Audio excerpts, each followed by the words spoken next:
There. Good afternoon on this beautiful sunny day. Definitely a little more energy in the boardroom when the sun is out. I'd like to welcome everyone to the May 23rd regular board meeting of Everett Public Schools Board of Directors. If you would, please stand and join me for the Pledge of Allegiance. I pledge allegiance to the flag of the United States of America and to the republic for which it stands, one nation, under God, indivisible, with liberty and justice for all. Thank you. Will the secretary please call the roll? President Mason, Present. Vice President Andrews, Director Lassane, Present. Director Mitchell, Director Wenta, Present. Student Representative Carrillo, Present. Student Representative Parikh. Okay.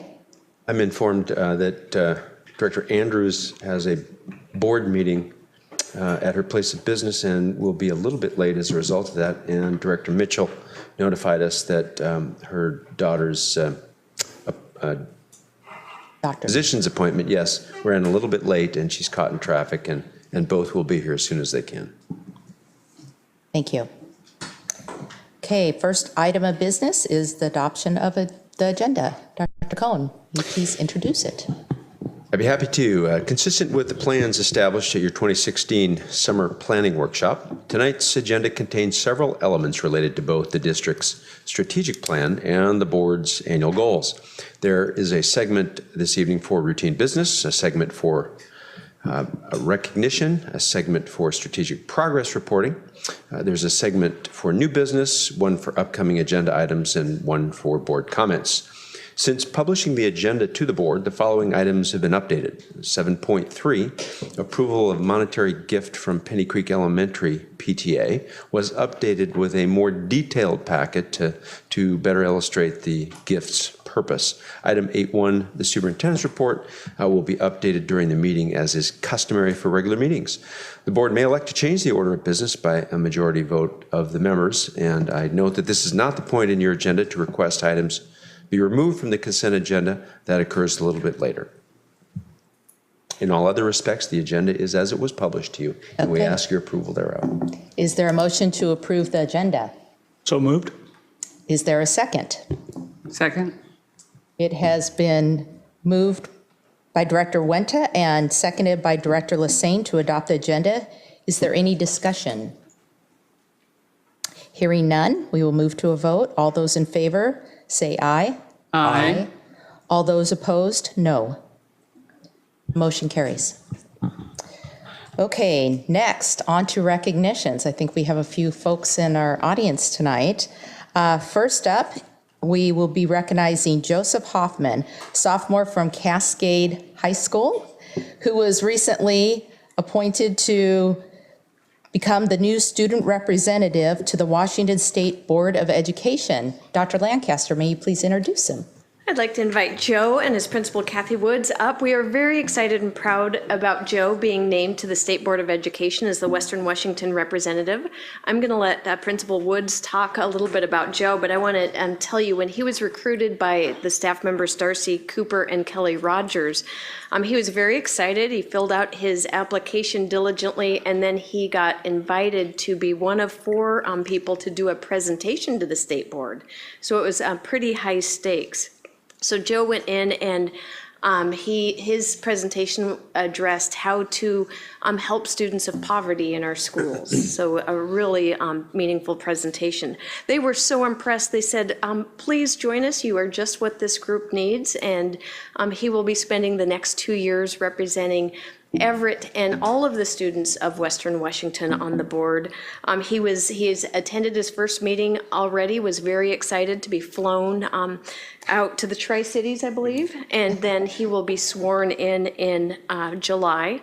And before he leaves, let's make sure he gives you a copy of his business card where you can reach him if you have any state board business to attend to. But I'll let Principal Woods tell you a little more about Joe. Good evening. It's my pleasure to talk to you about Joe Hoffman. Joe is a student leader, a scholar, an athlete, and really someone who is passionate about contributing to his school community. He's served as class president both for his freshman and sophomore years. And you might have seen Joe last spring at the Innovation Expo because he was one of 3 student MCs for the Innovation Expo last spring, our district one. He had been part of a successful team from his AP Environmental Science class who competed at the Imagine Tomorrow High School problem-solving competition and was invited as after his part in that to be one of the MCs. As a sophomore, Joe is taking AP World History, AP Seminar, Pre-Calculus, Chemistry, Spanish 2, and is in 2 bands, our Wind Ensemble and Jazz Ensemble. He played tennis and was a member of our swim and dive team and qualified for the state tournament as a diver. Next year, he plans to take a 3rd year of Spanish, continue with Wind Ensemble, take AP English Language, AP Research with a focus on science, AP Calculus, continue with tennis, continue with diving, be an active member of the National Honor Society. He'll continue his involvement in student government as he's been elected to serve as ASB secretary. That seems like a lot for any student, but for one who is also going to serve as the student representative to the State Board of Education, it seems somewhat overwhelming to me, but not for Joe. He takes everything in stride and he truly seems to enjoy the challenges in front of him each day. I'm excited that students across the state, not just those at Cascade, will have the benefit of Joe's energy, his positive outlook, and his ability to engage in problem solving. Congratulations, Joe. We're really proud of you.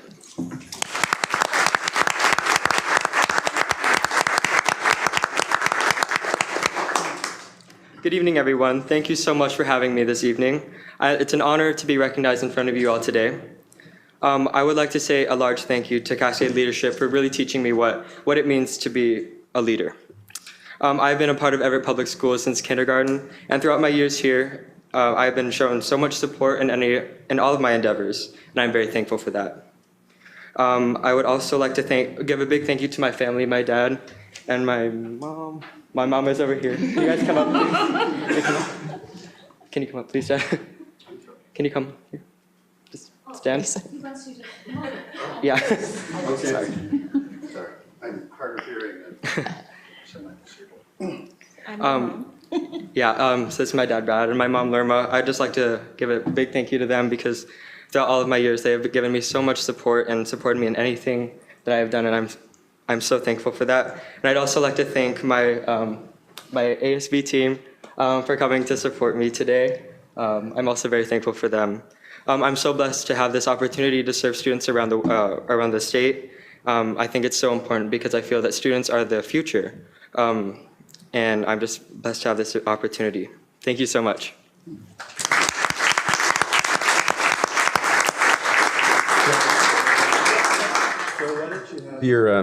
The representatives of your fan club stand up and introduce them. I think some of them are no strangers to the school board.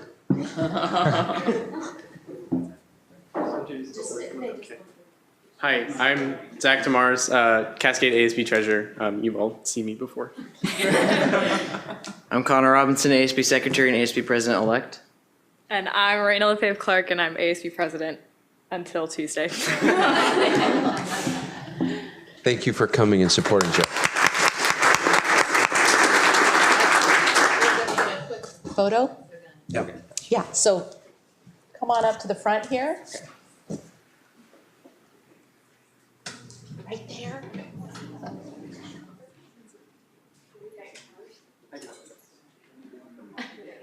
Yes, we want mom and dad too.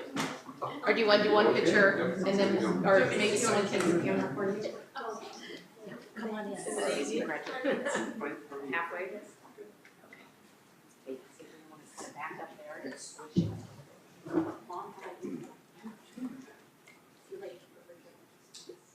Joe, on behalf of the Board of Directors, we congratulate you for your appointment as student representative to the Washington State Board of Education and for representing Everett Public Schools with excellence. Thank you very much.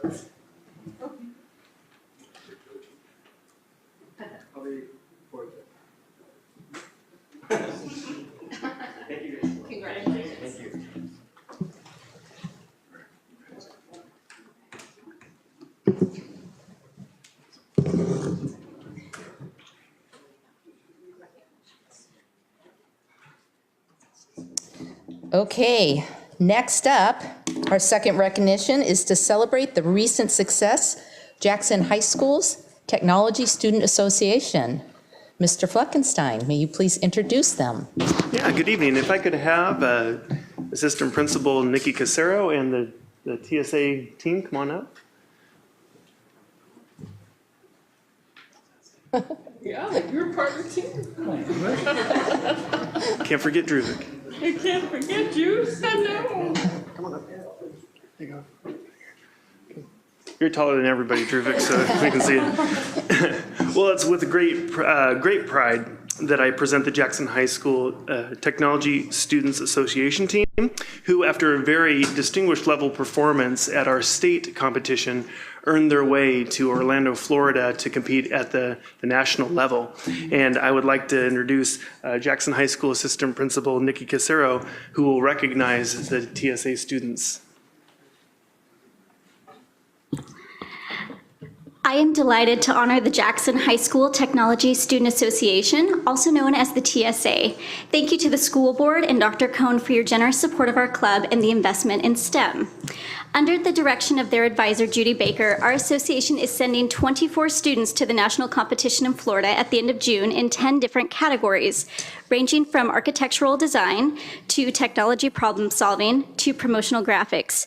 Our students have said that TSA provides them the opportunities to study new things, offers a wide variety of areas in which to compete, and allows them to test drive careers in a safe environment. They also appreciate the association's emphasis on STEM careers and the requirement that each participant must compete in 3 different categories or events as individuals and as members of teams, which causes them to stretch themselves. 3 representatives from our Jackson High School TSA chapter, who will all be attending the national conference, are here today. These students have participated in TSA for the last 3 years. Claire Sue, a junior, placed 3rd in state and will be competing with her team in science videos. Justine Teo placed 1st in state with her team in architectural design and will also be competing in nationals. And Druvik Parikh placed 1st in state with his team in architectural design, along with Justine, placed 1st with his team in digital video production, placed 1st in his team in the webmaster competition, and placed 2nd with his partner in debating technology issues. He will be representing JHS in these categories at nationals. Again, we are so proud of our students, and thank you so much for your generous support.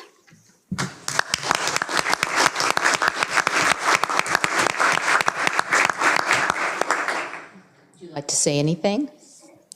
Or we can just do the picture. You guys, bye. That's okay. Come on up.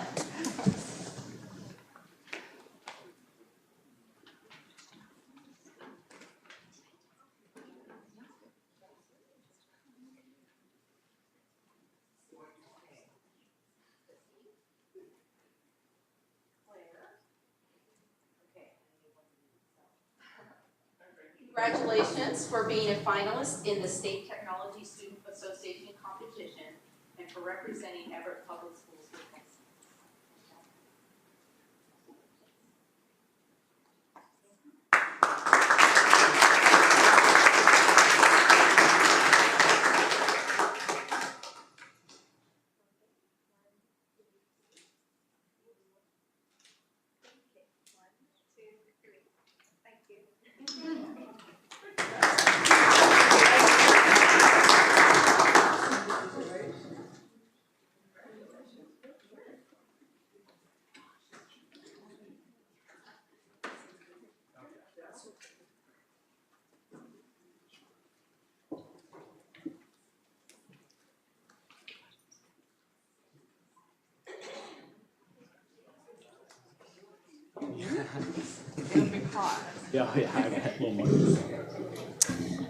Okay, that takes us to section 6.0, public comment.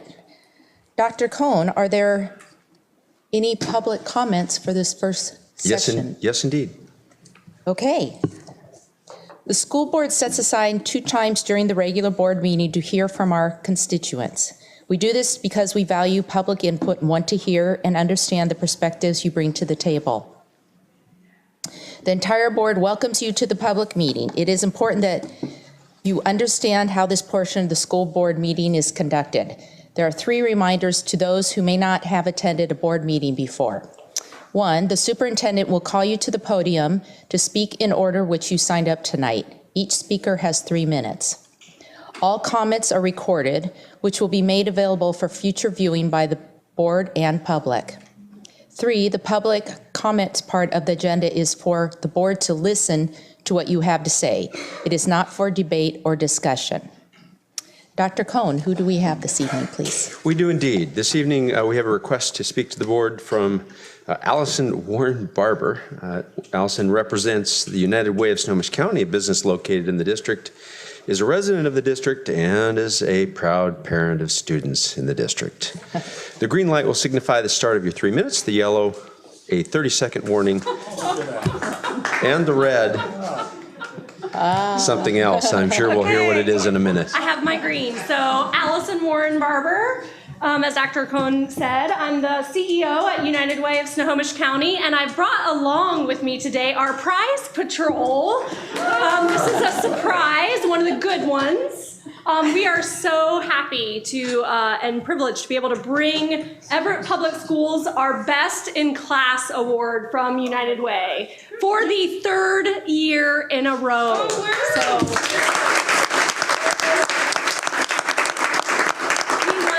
Extend a very large thank you to the school board, to the school foundation, to the staff, and to the teachers who together, working alongside United Way of Snohomish County, are really trying to work on long-term success for all of our children here in the district and even beyond. So we are so very, very grateful for all that you do for the community, for all that you have done for United Way and partnering with us in this very specific way.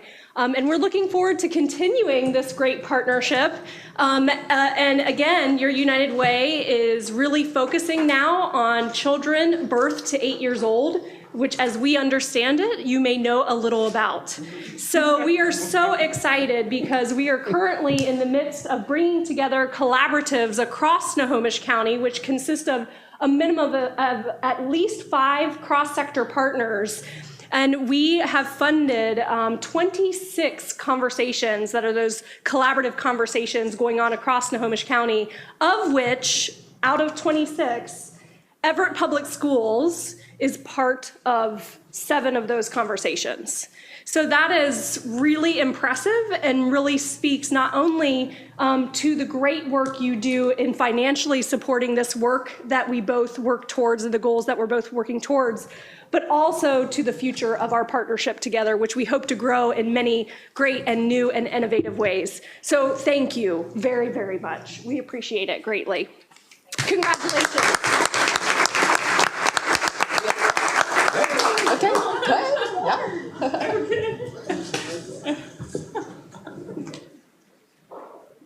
I know, you got so good. Oh, that's so cool. Well, Yes, prize patrol. We don't unfortunately have $1 million. We would take it if we did. $1 million smiles. $1 million smiles. I like that, $1 million smiles. Of gratitude. So thank you very much. I really appreciate it. Very cool. They prefer that we come this way. This way? This way? Okay, so that we have the flags behind us. Oh. Because we have some of the pictures. We're ready? Okay. Y'all in? Look at me, 1, 2, 3.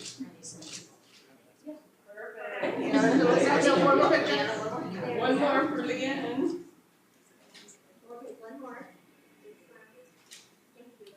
Time's up.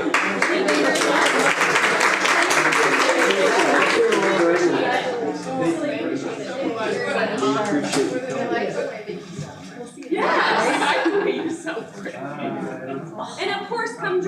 June 12th at the Spirit Summit to learn more about what United Way is doing. So let me give you more information on that. Thank you. Thank you. Yes, yeah. Thank you. Thank you.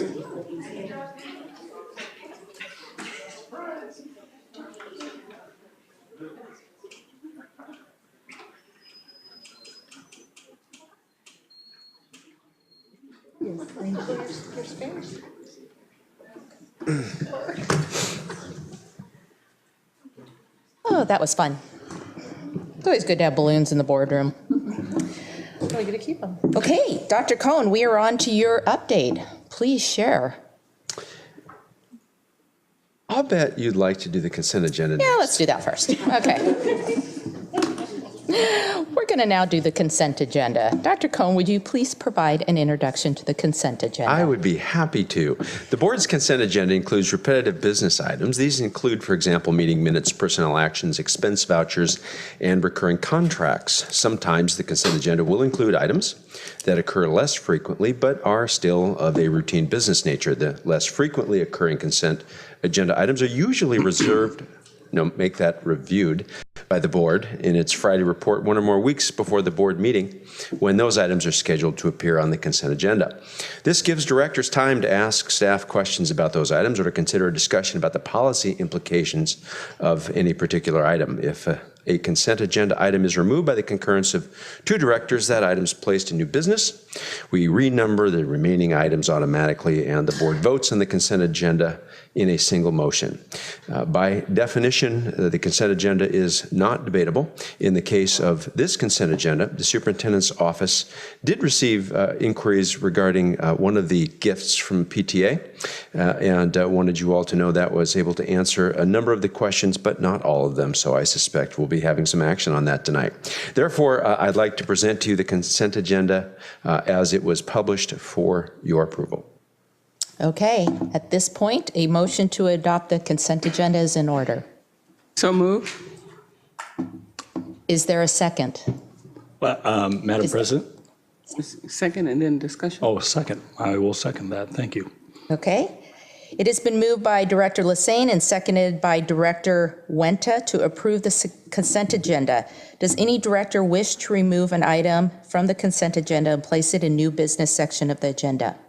Madam President, I would like the board to give thoughtful consideration of moving item 7.13, approval of the monetary gift from Penny Creek Elementary PTA, to the new business. And as I share that, I want the board to understand that I completely appreciate the work of our PTA and their partners and the booster clubs and all the groups that we have supporting our efforts. But as we begin to have discussions regarding the board taking a greater role in approving playgrounds and technology adoptions, I think it affords the opportunity to review the policy and how we look at our gift acceptance policy going forward. Is there any questions for Director Wenta or any conversation or? Just the only request is whether there's a concurring. Or a concurring director? Concur to move it out of consent agenda into new business. Okay. For final discussion. Okay, then we will move to a vote, having removed one item from the consent agenda.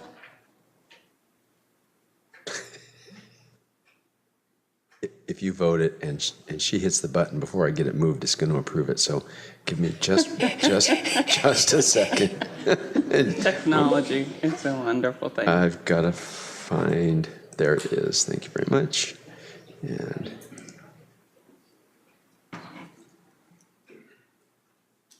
thank you.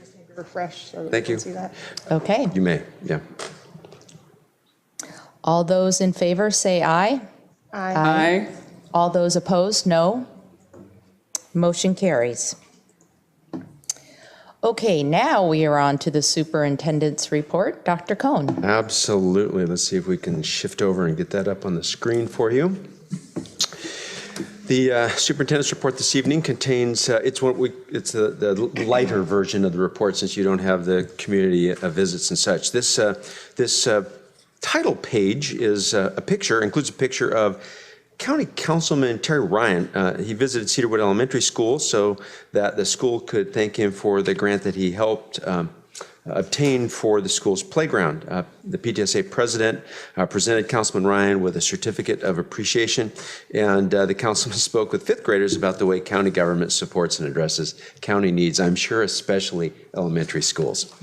Tonight you've got a number of items on your agenda. You've got a fairly substantive strategic progress reporting agenda this evening. You're going to receive an update on the class of 2017's progress to graduation.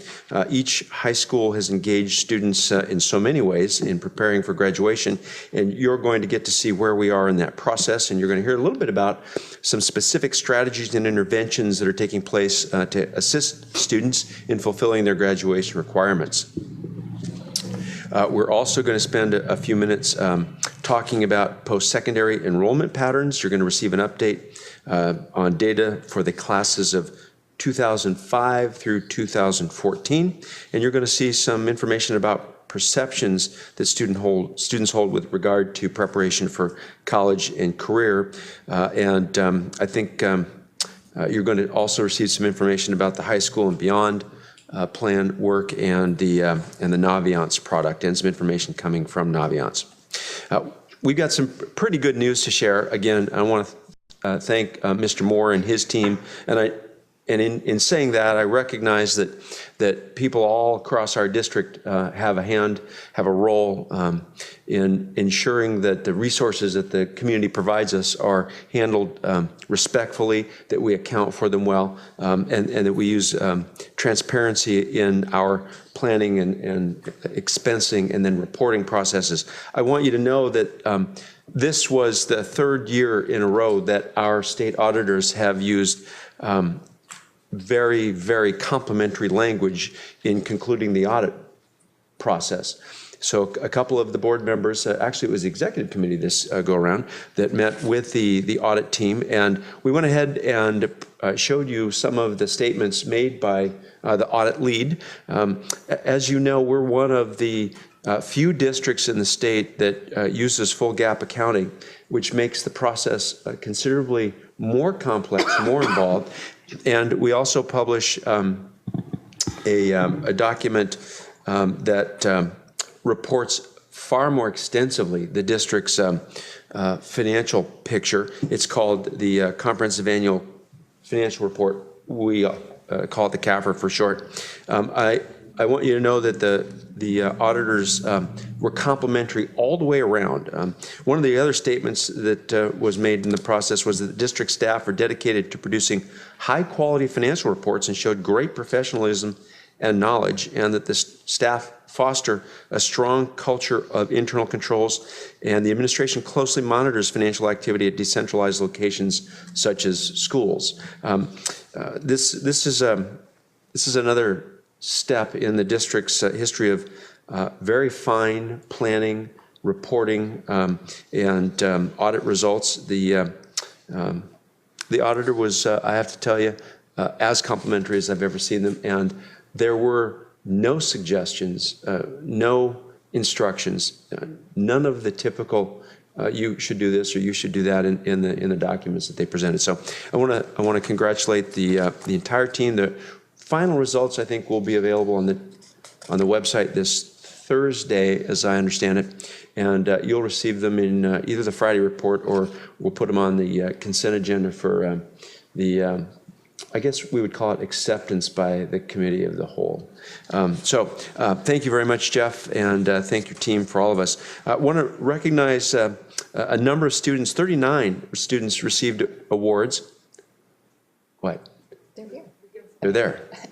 Oh, sorry. Never mind. I'm sorry. I'm ahead one page. I got off a little bit. Sorry. I want to recognize the district honors for the WASA Regional Awards, we provided some recognition this go-around to the team that led the last bond election process, and we want to say that we're very grateful for all of the work that all of you did leading that effort, and we also wanted to make sure that we recognized, in terms of our Student Achievement Award, Becky Ballback and Jeannie Willard, because they were, have been, are incredibly successful in the leadership of their work with respect to elevating rigor in the district and elevating our, leading the work to elevate the processes across the district, the support structures and such around our graduation rates. So we wanted to make sure that we took a moment in front of all of our colleagues and peers to call out the good work of those two for our Student Achievement Award, and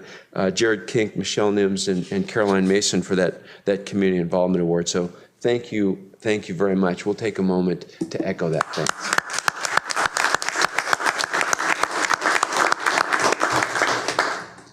Now the one that I was looking at, I'm sorry. 39 of our students received Washington State Opportunity Scholarship Awards. The award was created in 2011 to address unfilled seats in the high demand sectors that drive our economy.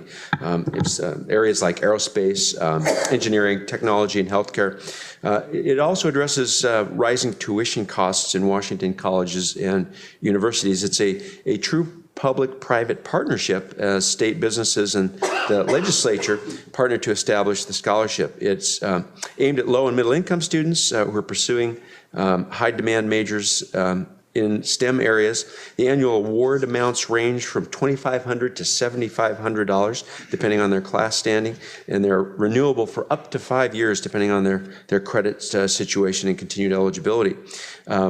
Everett's students received the second highest number of awards in the county, 39 awards that could add up to $852,000, and really wonderful. Let me tell you that Everett High School students received 17 awards, Jackson High School 8 awards, Sequoia students 2 awards, and Cascade High School students 12 awards. So we're very, very, very proud of them. I want you to know that Everett's going to be one of the hosts for a regional site for the Governor's Summit on Career-Connected Learning. It's on May 31. It's here at the Community Resource Center. I think a couple of you are planning to be with us. Local representatives from business and industry, educators, community leaders are going to discuss next steps to help young people gain work readiness skills to fill high-demand jobs. We're going to introduce the program here. Governor Inslee is going to be a part of it, and there are going to be discussions by the attendees throughout the day on this work. We've got in the consent agenda, well, we had in the consent agenda 3 gifts, and 2 of them remain, stayed there. One is the PTA donation at Monroe Elementary to provide a 3-year subscription to MathWiz, which is a product used by students to boost their math skills. That was a $12,000 gift from that PTA. The Heatherwood Middle School Choir Boosters decided to donate $10,600 to purchase a digital audio system to replace and enhance the current choir department sound and audio system for musical and choir performance. And then you're going to talk a little bit later this evening about the PTA donation at Penny Creek Elementary to replace a play structure, and they've donated $23,575 to do that. You'll be getting a little bit more background from Mike Gunn when that comes up on the new business items. Construction update, Elementary 18. We're making progress. Earlier this morning, the application for the conditional use permit was submitted to the county, and this is a major milestone as it begins the review process for the land use requirements associated with a new elementary school.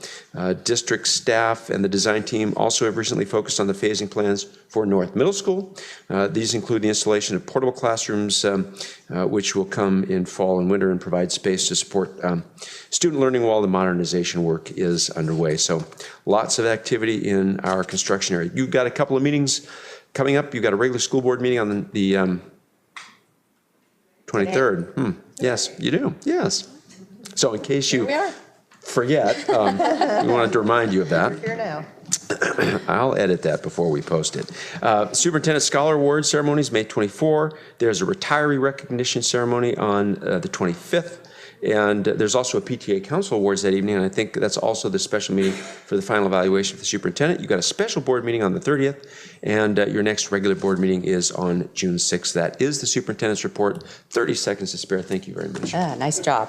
Thank you. Lots of good news. I love springtime because there's so much celebration going on. Okay, now we move to section 9.0, strategic progress monitoring, and we get to listen to Dr. Willard and her continuation. Round one.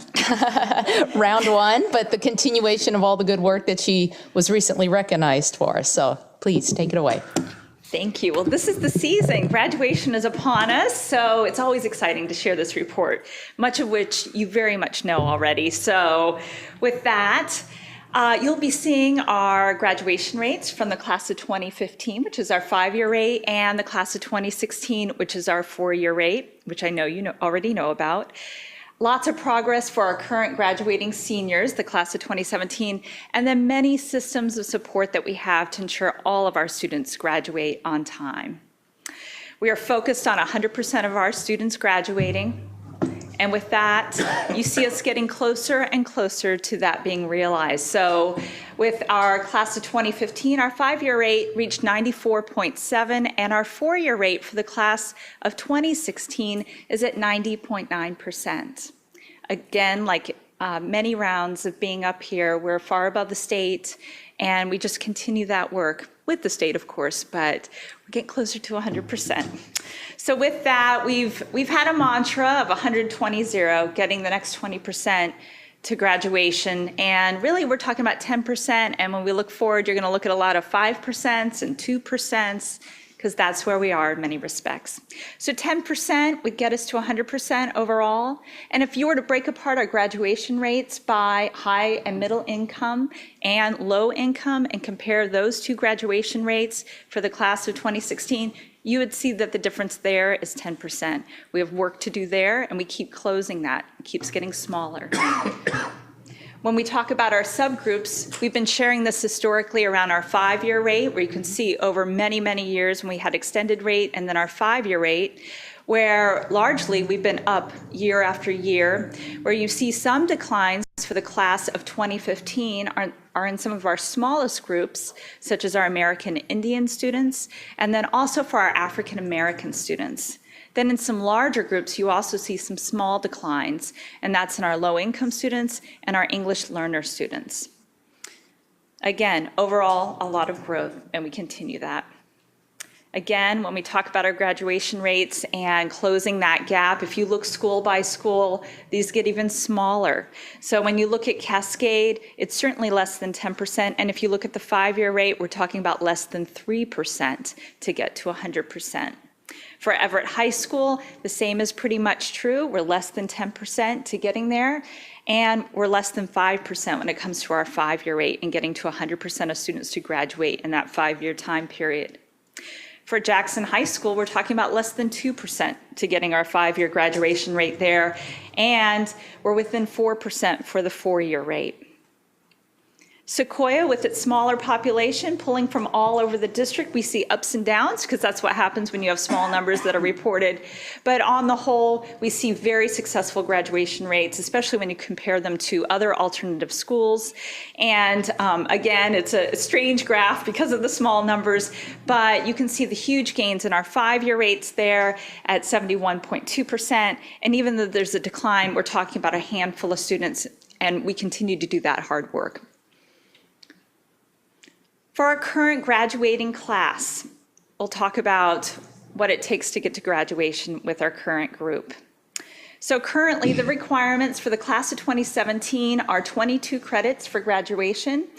Then they need to meet a number of different assessment areas, and that would be the English Language Arts Smarter Balanced. They need to take a math EOC or a COE or some of the other versions. They can also take the Math Smarter Balanced exam as well.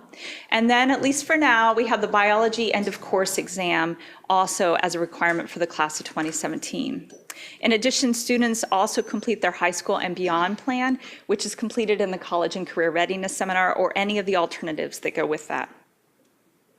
For our English language arts assessment, when you look at this chart, what you are looking at is that students who are in the green are on track in terms of their credits, and students who are in the red or yellow that are off to the right-hand side are not on track in terms of their credits. And what you see here is we still see some gains in terms of our overall English language arts assessments and students meeting standard in that area for students on track in their credits. On the next slide, what you'll see is that we see a lot of gains just overall. If you look in the column that shares percent on track, this shares students on track in terms of credits. You see many areas where students are moving forward. We see a little bit of a decline in our English language students. We have many newcomer students who are coming with credits the way that we have in a longer term historical sense. And then in our small population, which is our American Indian group also, but we closely monitor that. Then overall for English language arts, the assessment piece, we see gains in lots of different areas. Here we saw gains also in our English language students, but you can see down the row, even to 100% for our students with 2 or more races, and a decline for our Pacific Islander, again, a very small number of students. Again, we closely monitor that. For our math assessment, we see pretty level results in terms of students on track or off track in terms of their credits meeting standard in this assessment area. But we also see a gain for those who are off track in their credits. You'll see it on the next page as well, where you see gains for our special education students, our English learner students. We see huge gains for our African American students, and then a small gain for our 2 or more race identified students as well. We see some declines in some of our small groups, like our American Indian, and then a very small loss there in our Hispanic students as well. But overall, a lot of gains. For our science assessment, we saw gains overall. And for that, you can see green circles all down the row in almost every area where students are really stepping forward and meeting standard in that assessment area. With that, our focus has been student by student. So no matter which group a student belongs to, we're focused on them. So we've been strengthening our real-time monitoring systems. Many times I've been here to share with you that we have many automated reports. We have a lot of interactions, both in person in meetings, but also across the district. We have a number of different systems like our eSchool system and our learning management system that all contribute to things that happen while they're happening rather than waiting to hear summative results. We've streamlined, using all those things I shared, our tracking, our monitoring, and our communication systems, making sure students who are not on track right now to graduation, they have letters sent home, there are meetings taking place. And then, in a larger sense, we've developed rigorous pathways with high support. So students who are in high school, who aren't on track or are failing courses are really getting the support that they need in a high quality environment. The real hallmark of our work is really working together across the district. You see a district vision for what it means to see all students graduate on time. Our on-time graduation committee meets on Tuesday mornings. We bring forward student data. We look student by student. We look at the overall data. Recently, we even predicted what those graduation rates would mean, and they broke out individual students and what it would mean to move those students forward. We work together to make sure we're working on the same problems of practice or introducing new ones as we see them. We have essential questions that we share that we're focused on. I've mentioned many times the student by student because that really is the level at which we have to engage when we're talking about 5% and 2% or even 10%. And reflective steps so that we know what we've done successfully, and what it is that we could work on more. And that group meets centrally, but at every school there is a meeting that looks very similar to that happens with the staff at particular schools, and the principal leads that work, and that all feeds into the larger work that we do. When we talk about learning and reflection and what our focus is throughout the year, when I was here back in December, I was sharing out how we'd focused in the fall about what had worked very well in the year before and what our results were as we got through the first quarter of the year. In this later part of the year, we have had time to really reflect on what happened first semester. There have been many programs put into place, especially around Saturday school, our after-school programming, and right now we are in that runway to graduation. And so our meetings right now are really focused on our seniors, making sure they're on track. What will they need if they can't make it to our June graduation, but what do they need to be able to graduate in June? And that is our primary focus. Our ongoing work has really been about tracking dropouts. A lot of success here. There's many different ways that we engage in that work. We do keep an eSchool dropout plan so that we clearly can communicate across the district the information we know about students. We have automated CDU reports, that's completers, dropouts, and unknowns. Those are all the codes that are used around dropouts. And that shows up in the inbox of those who are working the lists. We have monthly administrative dropout reports. It's a list of the students who are on that dropout report. Administrators focus on it, and they write down exactly what is going on. That has been follow-up on each student, and then we continue to record that in those dropout plans in eSchool. The CEDARS reports, the previews that we have through the state help us find students. We have variances and declarations of intent to homeschool, where we find out where students are located currently. We can count them as transfers. We have students who go to our community colleges that are close by, Everett Community College and Edmonds Community College, where students, if they're not engaged with us, are oftentimes showing up there with their peers who may have already graduated and then attending school and following up on their education. We have reports from WorkSource that help us know whether they're engaged in GED programs or in higher ed of any kind. And then we do a lot of calls, emails, home visits, outreach, a lot of trying to connect with different kids.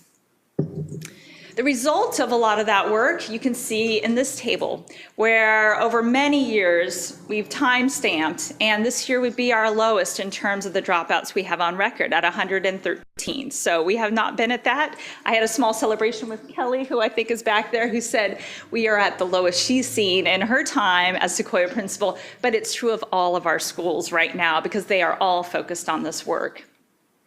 One of our companion programs to our re-engagement work is Graduation Alliance. It's one of our district's high schools technically, but it is a partnership with an outside organization that provides an online curriculum. Students receive a Chromebook that's activated where they can work through all of their coursework. They have a local advocate who is a person much like our success coordinators who follows up with them. Students have to go to monthly meetups and connect with that local advocate so that they get face-to-face interactions, follow-up, making sure they're doing what they're supposed to do in their classes.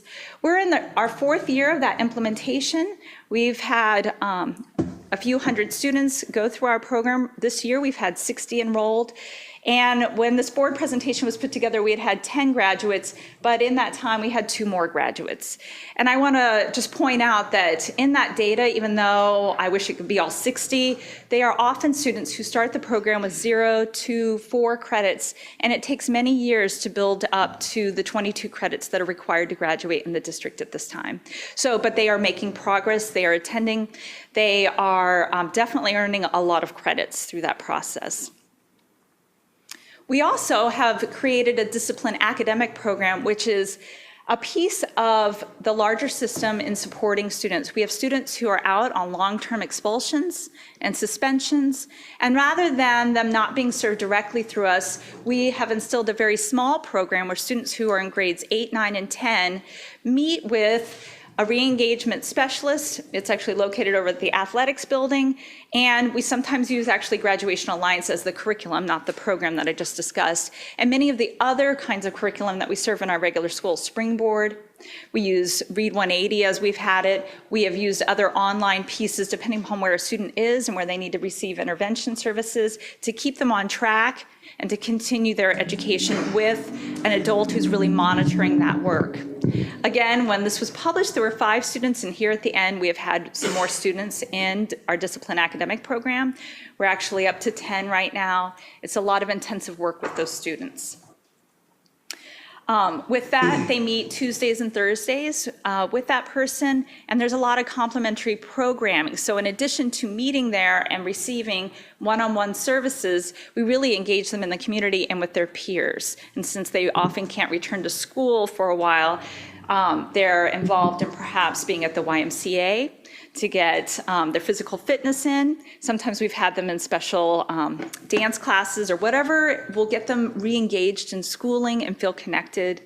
There's been internships and mentorships also that we have set up as well. Credit recovery has been another key piece to our on-time graduation work. We will have our summer school credit recovery program like we've had for many years. We have a just-in-time credit recovery program, which is really what we see on Saturday school, our after-school programming. During school, you'll hear it referred to as Success Time or SOAR at different schools. They have names for it. And this often involves contracts with students and their families. Students usually in some of those programs being successful will finish one class and then will go on and finish other classes if they happen to have failed them as well. During our summer program, it'll be at Cascade High School. All under one roof. We will have those credit recovery programs. We'll have our tuition-based programs, so our online high school program. Students have signed up for that, where they get ahead and accelerate in their learning. We have on-site programs for our English language students, also for our special education students. And then this year, in addition to the Snow Owl classes that we'll be offering, we also have 2 WANIC classes going on. So we have some real focused STEM groups. We have 4 classes that are free and filled at this point where students are really going to move ahead there. It'll complement some of that internship work also that's taking place over the summers as well. And then also the Everett Public Schools Foundation, as well as many other groups in the past, have been helping out with tuition support for students who really want to get ahead for any of the programming that requires fees, which is not our credit recovery or any of the STEM programming in this case. This summer, our focus on August graduates will be even more intensive. We're very focused right now on making sure students finish by June, but if they are with us over the summer, we're actually able to use our last year with Gear Up, because the class of 2017 is our Gear Up group for the schools of Cascade and Everett High School. We're able to continue 3 of the success coordinators through the summer who will be focused on 2 things. They'll be housed there. They'll be focused on our August grads, daily follow-ups. They're going to have home visits. They're going to be doing daily calls, texting, emails to make sure students are on track and following up. But also they're going to house a post-secondary clinic basically at the Career Center at Cascade High School. During lunchtime, we'll have community colleges visit. We'll have applications filled out, additional help with FAFSA, scholarship assistance. These are the questions that arise during the summer that I personally get to field. So it'll be great to have the extra help. We'll be able to help kids directly through that as well. We prioritize, of course, kids being involved in our summer school program who may be graduates in August. We are working on ways to streamline our graduation plan process. We have a OneNote that is basically a binder where we will keep plans for each student who is planning to finish during the summer, and it allows each of us who is interacting with students to clearly log and know what is taking place. For any senior who will be continuing with us, they are our priority, and we keep them engaged. So they have been through that process most likely through the summer. We have been following up with them. A lot of times, and especially to this last year, they are finishing up a few last requirements, even in the first semester. So we try to make sure they're finishing as quickly as they can. And sometimes for them, they have deadlines around some post-secondary goals that they're trying to meet, and we try to get them there if they did not make the summer graduation. There are a few, though, that will take the year, and we do diligent follow-up with them. We try to figure out what works best for them. In summary, we have a lot of celebrations, our increasing graduation rates, our student-by-student focus, and then we continue to develop the work that we've already long established, reaching individual students, developing systems to equitably support, I can't speak tonight, I'm sorry, all students, and those systems keep evolving, and then developing systems that really help each student, especially as we may see our graduation requirements change. And we know that 24 credits is around the corner. Thank you. Thank you very much for all the great information. I just want to say thank you for the work that you're doing here. And I know you're one person, and I think about all the individuals involved in this work in our schools and what amazing results we're getting because of it. And your continuation to grow and learn also of best practices is very impressive. So make sure you thank your team. Yes, All it's a big couple team. thousand of them out there. Yes. And I just also want to say, I got stuck on a slide. I got Oh, stuck sure. on slide 17 because when I look at some of the big number categories, the growth in some of those, it's, with low income and even in the white category, knowing that many of our folks or students that fall in that category are English learners and low income, and it's not the 18% or, the crazy numbers, but those are huge gains. Yes, Those small percentages are gigantic gains because of the size of those groups. So that's just really impressive to see. Thank you. Yeah. And with that, directors or student representatives, do you have any questions for Jeannie or comments? I have a question. Impressive work, impressive, and I'm so grateful for the work that we are taking upon and looking at each student by student, what they need. My question to you is, if we had to do reflection, you had that one section over again, if we had to look back at reflections, where would be, and you had to look beyond high school, lower like middle school, at what grade should we then move to start looking at what is the best grade in which we can make the biggest impact to ensure that kids are graduating on time? Where would you focus? Wow, that is a big question. No, I appreciate the question. I don't know if I have a direct answer, but it is something that we've been exploring through our 24 credit group, where you can see that it's clear in middle school and elementary school that we could be doing work that leads directly here. But at middle school especially, you see opportunities for really seeing how coursework lines up with the pathways we have in high school. We've also already placed a number of our high school courses at middle school, and students are largely very successful at that. I know that there is still concern about too many demands on students at the middle school level, but you start to see their secondary selves at that point. Again, there's much work we could do still in elementary school that I think will help all of this, but I think the transition still between middle school and high school, that is work that we continue to do, and because it's an opportunity to look at 24 credits, that has been a lot of where we have been spending a lot of our time and focus. So there's promising ideas there. Thank you. Yeah. But keep up the good work. Oh, it's everybody in here for sure, and beyond here. Yeah, and I want to ditto the exceptional job of all of our teachers, all of our staff, all of the support services, the community partners that go into making sure that we will reach our goal someday, as soon as we have full funding, of 100% graduation. But I have two questions. I know that the state is still contemplating maybe getting rid of the biology end of course score.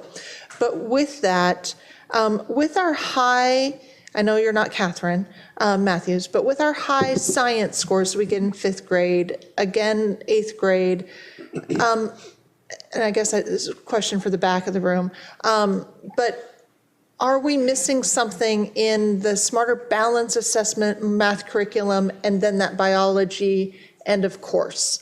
Because You mean the difference? The difference, because we have, under 20 kids in English, under 20 kids in math, and then 40s in science. And so it's still low numbers, but what really is that science curriculum that's smarter balance aligned versus biology and of course aligned, or something?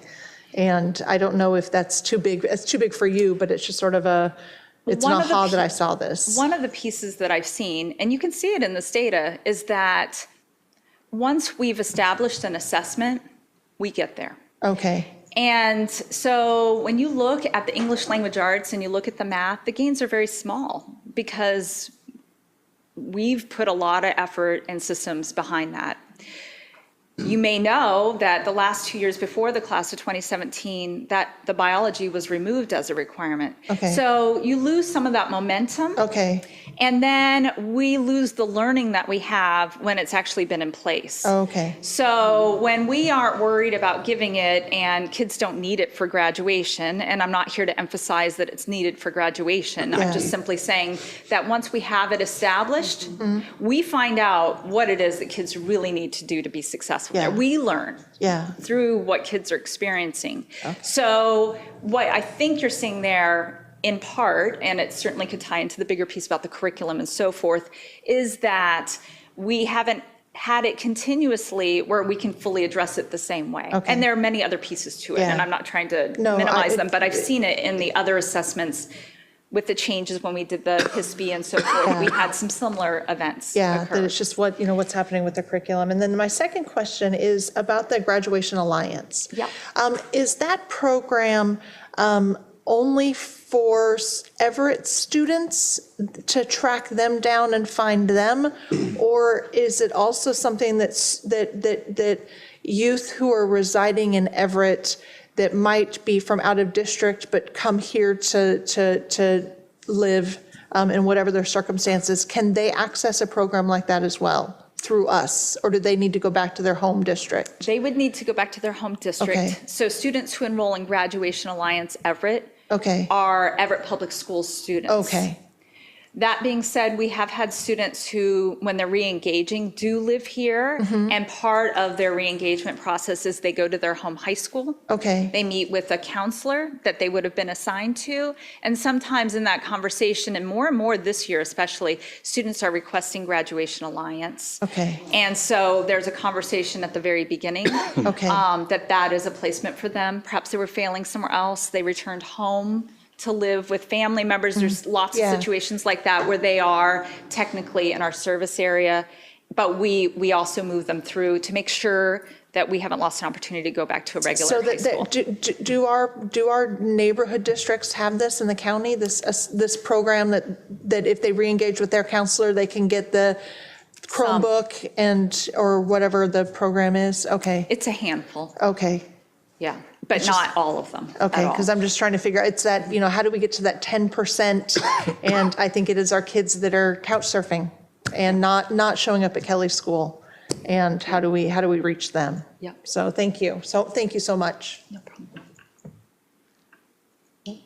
Student representatives, anything from our graduating senior?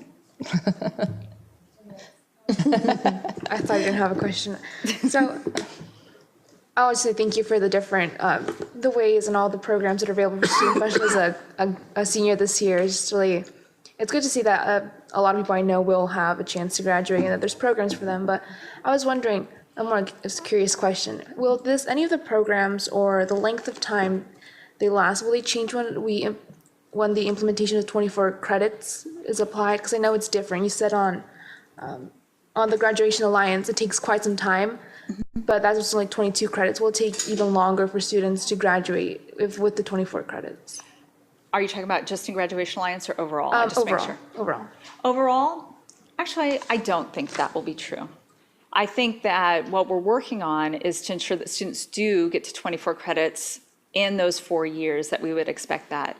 And I think similar to sort of the question with biology, I think if those are the graduation requirements over time, we get smarter about how we handle that. I mean, I'm not anticipating a drop, but I'm just saying we get smarter as it gets closer and it's continuous. And we have those opportunities right now. And we have other opportunities outside of the 6-period day for students to get credits, which we overall, even with 22 credits, have gotten more strategic about. So no, I think we'll be okay. Some of our Graduation Alliance students may still take a little bit longer though, yes. Okay, I think that's it. Thank you very much. We'll see you back again soon. Yeah, after the break, technically. Okay, at this time, we're going to go ahead and take a 15-minute break and reconvene at 5:50. Yeah? Wasn't there. Jeannie, Becky? I think think we're going to get started again. We have Becky Ballbeck and Jeannie Willard back up to talk to us about post-secondary enrollment patterns. Did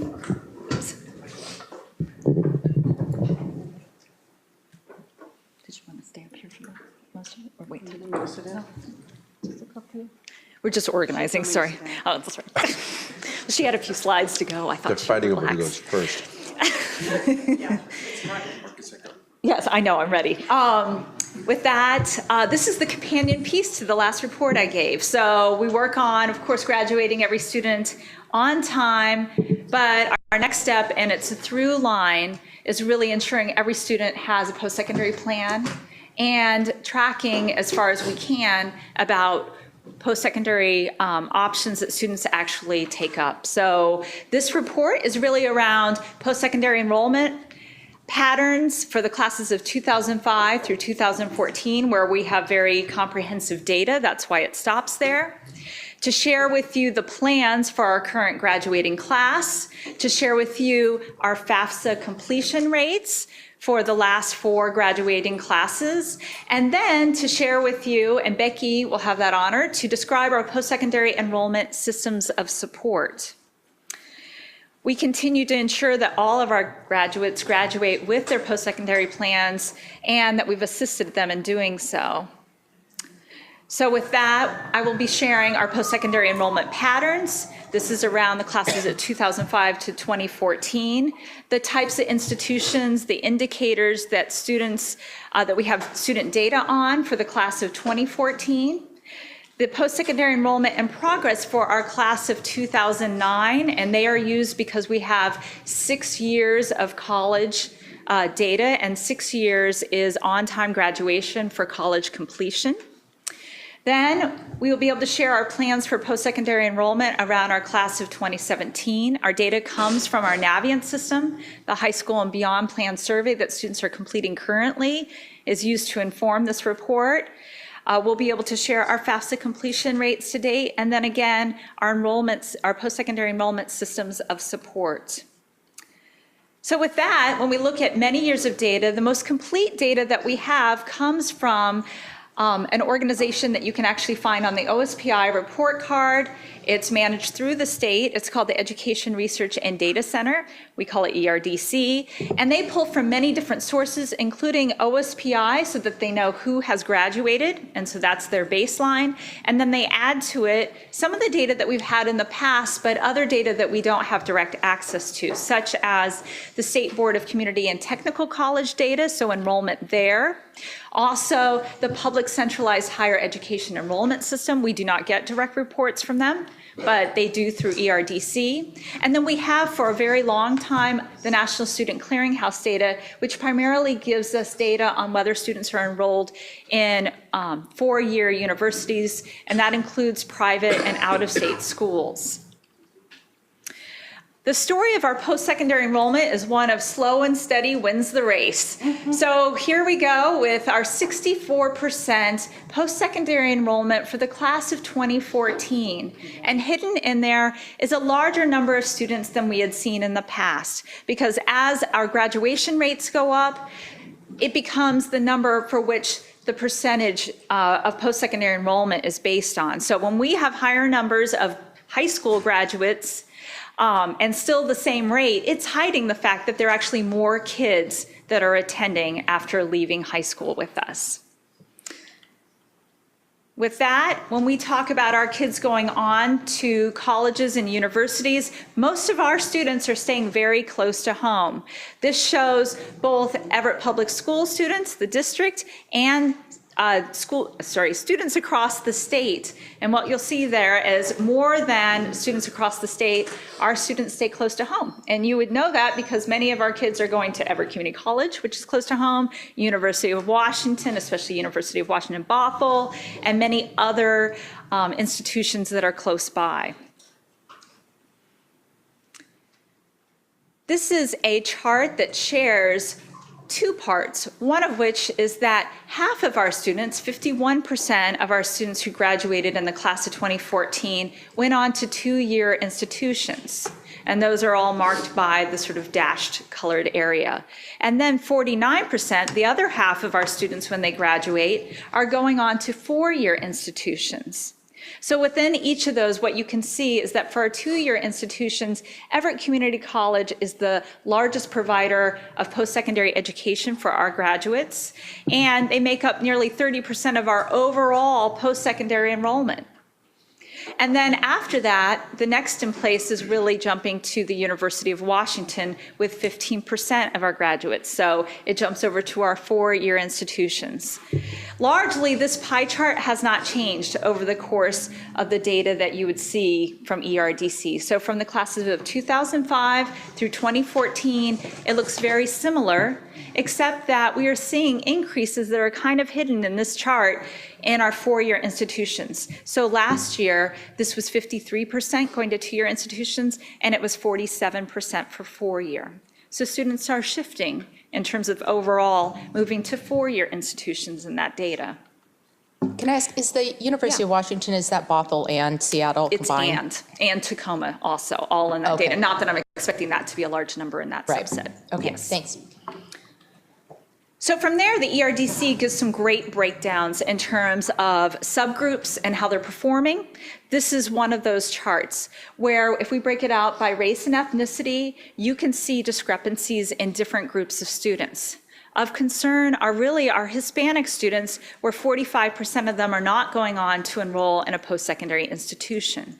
And then this data has been largely level. So if you look across the groups, our Asian students are largely going to four-year institutions and to a lesser extent two-year. And you can look across the chart in every variation between our Hispanic and Asian students. When we break apart the data by female and male students, here we also see a gap where our boys at 43% are not going on to enroll in a post-secondary institution. And then if you look at our female students, over a third of them are going on to four-year institutions. Breaking apart the data by income level, our low-income students, this gap shows up even more strongly here, where nearly half of the students do not enroll in a post-secondary institution. And then for students who are non-low income, I won't say half, but a little less than half go on to four-year institutions. So you can see gaps in these areas that are not evident in our graduation rates, but when they enroll in our post-secondary institutions, you can see the different pathways that are occurring. And this is the work that we are taking, and Becky will be able to share some of the systems of support that we continue to work on. From there, the ERDC data gives us some indicators around post-secondary enrollment. So if a student has less than a 3.0 GPA in high school, half of those students are not attending a post-secondary institution. And yet, if they have over a 3.0, over half of those are attending our four-year institutions. From there, if you look at assessments, you will see they're similar, but not exactly the same, that if a student meets standard on the state reading assessment, which is really our Smarter Balanced at this point, they are more likely to go on to a four-year institution, and the same with our math. They're more likely, if they have passed it, to go on to a four-year institution. From the National Student Clearinghouse data, we're able to see what happens when students graduate from high school and enter the college or university system. So in the first year after graduation for the class of 2009 for Cascade High School, over 60% of students enrolled in a post-secondary institution that was recorded through National Student Clearinghouse. So that's a portion of what you would have seen up above in the ERDC data. And then at the culmination of 6 years, almost 36% of the students who entered exited with a degree or some kind of certificate. And usually these are diplomas directly because of the data that we're talking about. So for Everett High School, nearly 65% of the students who graduated in the class of 2009 went on to enroll in a post-secondary institution, and by the end of 6 years had completed a degree, 40%. For Jackson High School, it was almost 80% of students who had graduated in the class of 2009 went on to enroll in a post-secondary institution, and by the end of the 6 years, 50% of students who graduated in that class had completed their degree. And Sequoia, 44% of the students who graduated in 2009 went on to enroll in a post-secondary institution, and it's 14% of those students who went ahead and graduated in those 6 years. So the two sets of data are companion data, but don't exactly represent exactly the same thing, but you get an idea of the patterns that are occurring across the schools and how students are persisting through school once they are enrolled. So our plans for the current graduating class are gathered through our Naviance program and our College and Career Readiness Seminar. We have been rolling out Naviance in middle school the last 2 years, so this is a growing program where students who are in grades 6, 7, and 8, and especially in grade 8, they start their high school and beyond plan survey, where we start to gather what their plans are, and we're able to analyze it for what they plan to do in high school and then when they graduate. Another piece of this next set of data is really around our FAFSA completion, and also around the data that we collect there over time, which has come both from the Department of Education and then more recently from the state. So Naviance is our high school and beyond planning tool, and as I was sharing, it starts in grade 6 and goes all the way through grade 12. Students who graduate from us have access to it as alum. They can go back in and use it for college searches, to complete their resume, to use it for any of the other interest inventories that are in there. What you see when you're in Naviance is that there's a homepage with information. There's a courses tab where students plan their high school courses. There's a colleges tab where students are able to do searches. Supermatch is the main tool in there where students identify schools they're applying to. The careers tab, many tools in there to analyze salaries, different choices about career interests. About Me tab, which is where they can keep notes about themselves, journal entries, and then a planner tab. So it's a comprehensive tool that speaks to 7 years of our secondary system. Students finish using Naviance largely in our College and Career Readiness Seminar. In addition to using Naviance, they are also using the Road Trip Nation videos in there to explore different career paths and to think about how you can arrive in different places depending upon your background, and lots of great stories in there. So they're short videos. Oops. And then also a financial literacy unit that really came about out of student interest and student demand. That was the primary feedback that we got out of all of the surveys from students over several years. They wanted more financial literacy. And so this has been a third of that class at this point, and has helped kids around balancing their checkbook, what it will mean to have their first apartment, what does it mean to plan to pay for college, and other pieces like that. Currently, if you go into Naviance, our class of 2017, this is pretty close to what you would even see today in terms of college applications. So for Cascade High School, it's close to 70% of students have applied to college. Everett High School, almost 80%. Jackson High School, 80%. And Sequoia High School at about 42%. And every day these numbers change, and what we do is we pull out lists of students and whether they've completed a college application, and we use those lists to identify students who may need more help finishing up their application or maybe selecting what they would like to do as their next step. So it allows for those conversations and for our interventions to take place. Is this done in their So College and Career Readiness Seminar, we send those reports there. Our career specialists are especially focused on that. They use the list to pull in 20 students who may be interested in Everett Community College and help them with the application, or another college, or if they're not sure what the student's interested in, to have the one-on-one conversations. Our counselors are also doing that work as well, in addition to the graduation work that they do. For our college-bound students who enroll in 7th and 8th grade, 70% of the students in the class of 2017 have applied to college, so a similar rate to our overall college application data.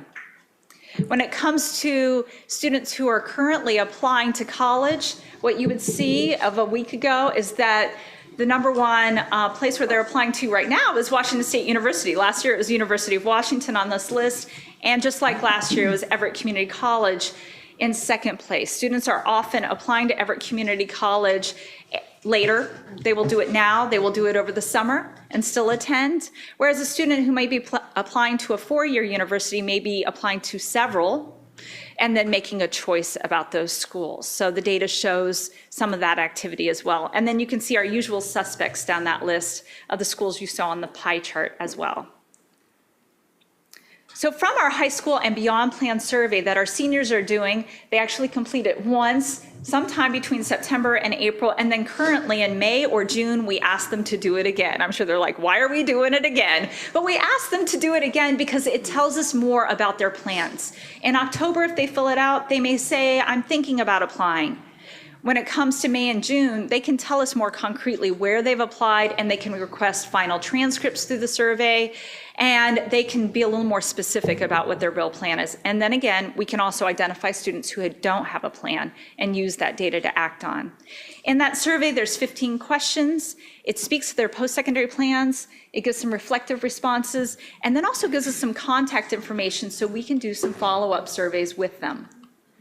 So if you were to look, and I did, at the 960 responses that were available in the survey at the end of April, you would see 20 topics that stood out. Students got to handwrite what their interest was. And the one that's missing from this list is undecided, because students by far said undecided the most. And then next to that, you really saw some stand out. Aerospace, nursing really stood out. That one was probably one of the largest groups there. You saw a lot of our STEM careers really stand out in this list, but they were also some of the largest numbers even within this list. Engineering, veterinary medicine, many of those stood out. And then I love that education stood out as one of the top 20 as well. Many of our students are very interested in the military, and just like I shared this data last year with you, what you would see is that most of the students interested in joining the military are interested in the Navy. No wonder, nobody. Yeah, nobody would be interested. I can't imagine any other service, you know. I know, but I cannot. Army, just for the record. You know, so. I just don't understand that, you know. Reasons why students don't continue their education or aren't planning for it is usually a financial decision, and we saw this last year as well when students responded to this question. From there, students responded to whether they had support in their post-secondary planning. Students felt strongly that they were supported and that they had assistance in developing their career plans and then in selecting their high school courses that would lead to a plan of study. They also felt strongly that all of the different content areas listed there help support their post-secondary plans. And from there, the outlier on reflecting on the total high school experience is that staff members at my high school encouraged me to continue my education. That was a 4.1 out of a 5. Students do feel very supported, and we saw that last year. Of course, we continue to support them, and we know we have lots to grow in this area, but it's great to hear this as well. And there's many other outstanding statements in here as well. Our FAFSA completion rates. We have 5 years worth of data here and 4 years for Jackson High School. That wasn't part of our initial FAFSA completion pilot through the Department of Education. What we're seeing here is that we see boosts in all the areas, and we still have room until August to actually finish this data. We opened October 1st this year with our FAFSA data. This was national, and it really gave us a head start. It's when they're really thinking about doing this. Our high school and beyond nights really are companion pieces to this work as a launch. And so we will see these numbers increase as the year goes on. With that, I'm going to hand it to Becky to share our systems of support. Thank you. And I'm going to talk a little bit about the ways that we approach this work and in engaging our students in post-secondary enrollment. So just have to learn how to operate the machinery. Here we go. So some of our strategies that are included to support our school counselors in doing this work include the high school and middle school Navigance lessons. Sarah Pewitt, our high school and beyond facilitator, provides ongoing support to counselors by designing lesson plans, utilizing the tools in Navigance, and by co-teaching lessons, particularly during the initial and implementation phase of Navigance. She's on the ground. She's out at schools constantly, several days this week, for a matter of fact. Then much of our counselor professional development is designed around providing education, awareness, expertise in the area of college and career admissions and placement and all of the preparation pieces that go with that so that they can better inform students. Every week, Navigance usage reports, FAFSA completion data, and college-bound registration data go to counselors and principals. And then they, in turn, use the list that they are given to look at the students who haven't yet registered, who haven't yet applied, and they work with them to get registered and apply for college or some post-secondary training. Our College 101 days, we just attended our 4th annual College 101 day at a college campus. This year we went to Lake Washington Institute of Technology. In previous years, we've attended the University of Washington at Bothell, Everett Community College, and Trinity Lutheran University when they were still with us. These give us, our counselors, a deep dive into the college and the admissions process at each of those schools, provides information about the programs and the majors that are offered, student life, financial aid, and scholarships at each of those institutions. And then our counselors can come back and give more informed information and deeper level information to our students. And they can talk with individual students about what institution might best fit them and their needs. All of the professional development that we offer counselors is critical to their work. They have to go to these trainings because the college and career planning process is complex and broad. Every student comes with his own set of circumstances, and they have to be able to nimbly navigate all the different systems. Some of the strategies that we utilize and employ to support students include the high school and middle school Navigance lessons. Our students begin now in the 6th grade utilizing this tool as a way to help them better prepare and plan for high school and for post-secondary. Our high school and beyond events are one of our central and symbolic events that capitalize and showcase the college and career readiness and preparation system in our district. We have been working this year, after we debriefed this year's high school and beyond events, we convened a group of counselors and administrators and other career specialists to think of ways to re-energize that event and bring more people to that great event at each of our high schools in the fall, to be caught up in the excitement of the college fair, to be caught up in the opportunity of what could be possible, and reaching out to our underserved students at the elementary and middle school levels and having them come to the high school for that experience, because research says that even an elementary and middle school student getting on a high school campus a number of times before their high school years is pivotal and central in helping them prepare for their post-secondary education. As Jeannie has also talked about, we have college application parties. We have the college-bound scholarship and college-bound scholarship ceremonies for our college-bound seniors.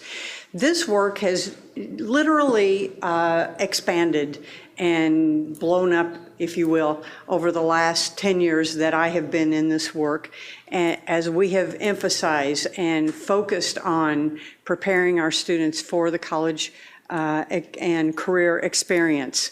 It has gone from a flyer in the counselor's office to a whole complement and menu of events and experiences that take place at our schools. And it keeps our counselors, our career specialists, our Gear Up specialists, everyone, all hands on deck, making these experiences possible for our students. And then I would like to talk about how we've expanded our reach. We aren't just focused on our district. We're watching and participating in state and national initiatives that are aligned with building a college and career going culture for all. We are very much part of the Reach Higher Washington initiative, which is in turn part of Michelle Obama's Reach Higher initiative to inspire every student in America to take charge of their future by completing their education past high school, whether at a professional training program, a community college, or a four-year college or university. And Jeannie and I have had the opportunity to attend the National White House convenings held at San Diego University, and then I've had the privilege of attending those at Florida State University and Arizona State University, and in Colorado, where the national spotlight and the national platform is there, and we have been able to learn what's happening all over the United States, learn from each other, and bring that back to our state and our region and our district. The Better Make Room campaign targets Generation Z as young people through the ages of 14 through 19 to celebrate education, to change the national conversation, and to reach students directly where they are and give them a space to create content while also navigating the college-going process.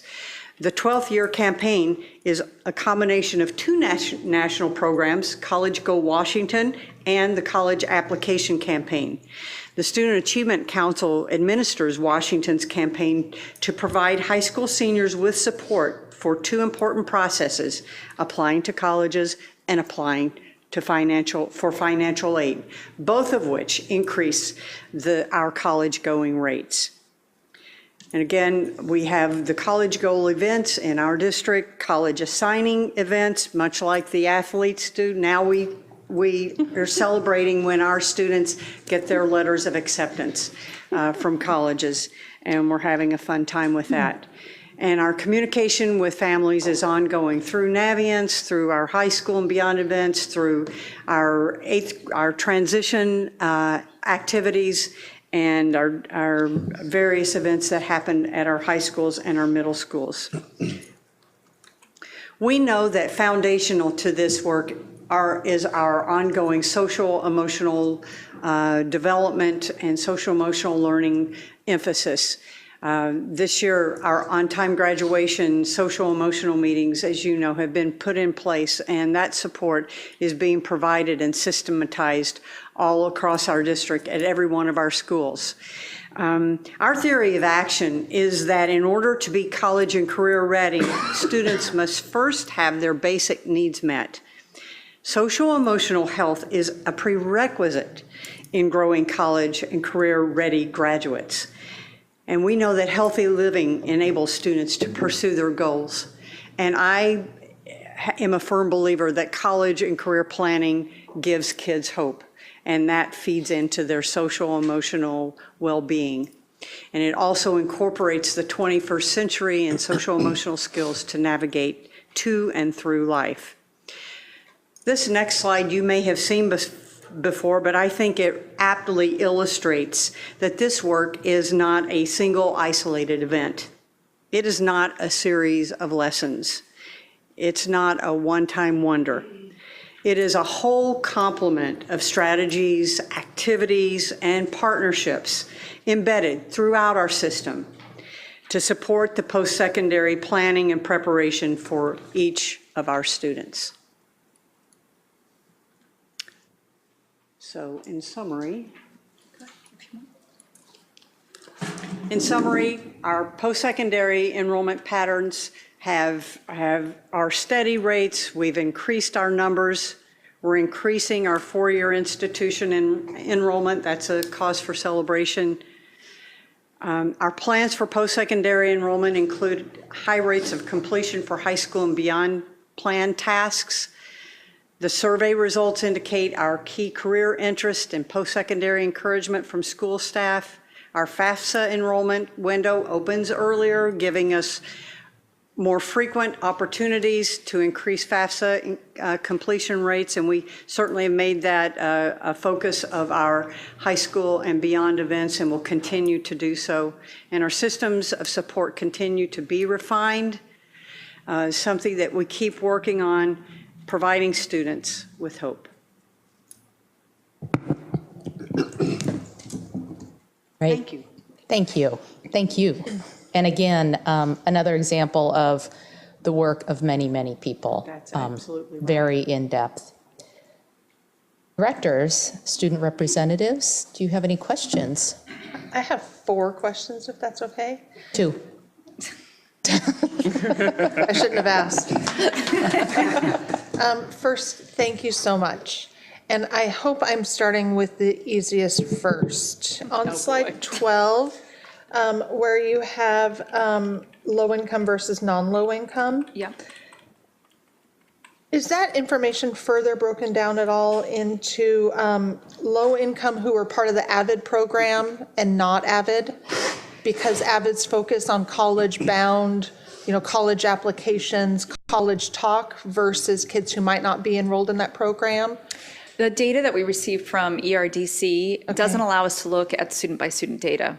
Okay. So the summary that you see on the slide can't be broken up in that way. And we can try to match it, but as you can imagine, we don't ever have access to all the different data sources that they do. Okay. The best that we really have in that realm around AVID students specifically, well, actually, it's 2 different areas, one of which is that when students indicate on their high school and beyond plan survey where they're going to go, and we do have it identified by certain groups like AVID, we can look at that. But the other piece is that as part of the AVID program, they actually identify in there where they're planning to attend. And in that group, because I was looking at last year's data recently, it is 98% of our seniors last year were planning to attend, and it was a higher proportion, I don't have it in front of me, a 4-year to 2-year, and I believe there's one person who was going to be in the Navy in that group also. So we have some other ways to capture that data. Okay, great, thank you. So then my second point, which I hope Director Lasane appreciates but doesn't get mad at me for, is that in the slide about the goals, the college-bound, college career, or technical, college and technical programs, that military really is a career and technical school. And I think it always needs to be part of our communication, college, tech school and military, that we can't forget that, because because my nephew has graduated high school last weekend and is going off to the Army, so I have my bias. Yeah, and then his sister, because this is my second question, his sister who is struggling with college. What was the first question? The first was a statement. It was not a question, it was a statement. Thank you. I appreciate the clarification. But my second question has to do with we have the information that kids don't graduate college. Is there any way to see why they don't graduate college, or what they do if they don't graduate college? Because my niece, who should be a senior, struggled with that and is going into Director Lasane, the Air Force on the 4th of July. So, it is that my nephew is going into an engineering program, she's going into a nursing program, both in the military, both career driven. But do we know why kids don't continue college? Is it because they weren't ready? Is it because their money falls out? Is there a clearinghouse for that data? We don't know. Okay. We only know from national data, because we don't we're not able to go back and survey all of our graduates. We have attempted many times. We just only receive very partial data in that respect. So the colleges and universities collect a lot of that data, and they do report that. And we can dig up some of the references. State Board for Community Technical Colleges and the Council of Presidents in the state, as I recall, sort of fishing around on their websites for a number of the past years, publishes that kind of information because they're working on a number of strategies to get students to completion in a minimum number of years and to increase their completion rate. So that both this time to graduation and graduation rates or completion rates are pretty important to them. We can find you some of that data. We can't necessarily find it about our students. Because my question just happens to be, are our classes for the kids that go off to four-year universities, were they prepared? And not the fact that maybe at 15 they thought they wanted to be something, and at 21 they decided they're not. But it's really, do they really feel prepared, are they dropping out because it was actually too hard? And that would just be my fear. And my last, more of a statement, but also a question, is that during the high school and beyond planning things, I have a concern about I appreciate all the teachers wearing their university sweatshirts for the week, and I appreciate all the talk about college, university, the college fair. But for those kids who can't see themselves as college material, and they might not be an avid where they're hearing it all the time, what are the supports for them, for the teachers and the staff to say, actually, you are college material, and at the same time for the kids that that's really not, sitting in a classroom for another 2 or 4 years isn't where they want to be. They want to be in a field or a trade school. Where's the support for them that that's okay, that they're different than, they're not lesser than? And how do we communicate those differences and not on a scale of 4-year to tech, but 4-year to tech? It's just a question, because I just hear in the readings that you all give us about how some kids, if they can't go to 4-year university, then they feel different. And I want them to feel different, better, not different as less than. And I don't know how that happens. In the curriculum that's in College and Career Readiness Seminar, it does include all of those. And even if you look up a military institution, they're in there. But they're not getting that until their senior, junior year, versus we're talking all the way from kindergarten, university, and kids probably 5th, 6th, 7th, 8th grade are starting to say, school's hard for me, and I don't know if I want to sit here for the next 15 years. And I just wonder really how do we help support each of those students no matter their path? And that's a huge question. I'm sorry. Well, I can speak to a little bit of it. We're very aware that students are going to choose different pathways and maybe change their mind. We would expect that. So, when I shared the high school and beyond plan survey, that is a place where we actually, and this is something that we haven't made it to yet, but now with our current 8th graders, just like last year, it was our first class of seniors where we had data, and now you've seen 2 years of this. We will have 8th grade data in the same way that we have 12th grade data, and we can start acting on that.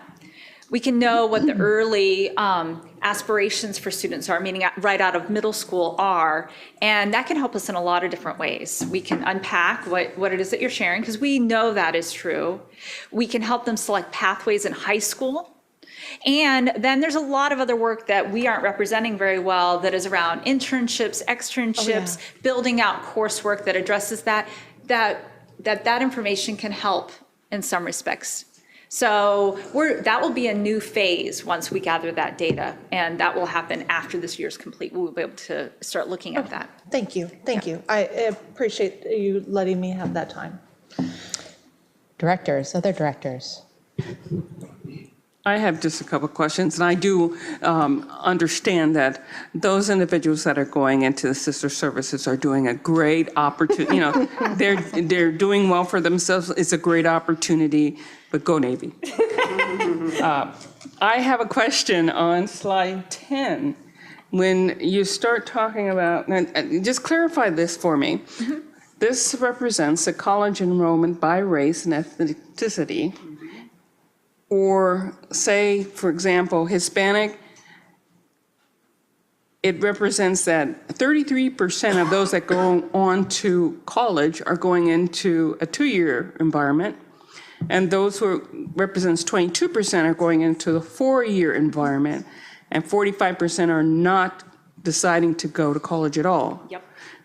Okay, in African American, it says 37% go on to a 2-year, 38% go on to a 4-year, and 25% choose not to.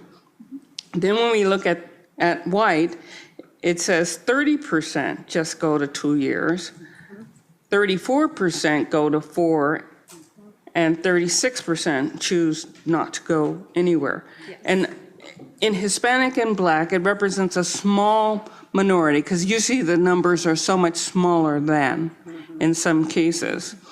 This says a lot to me.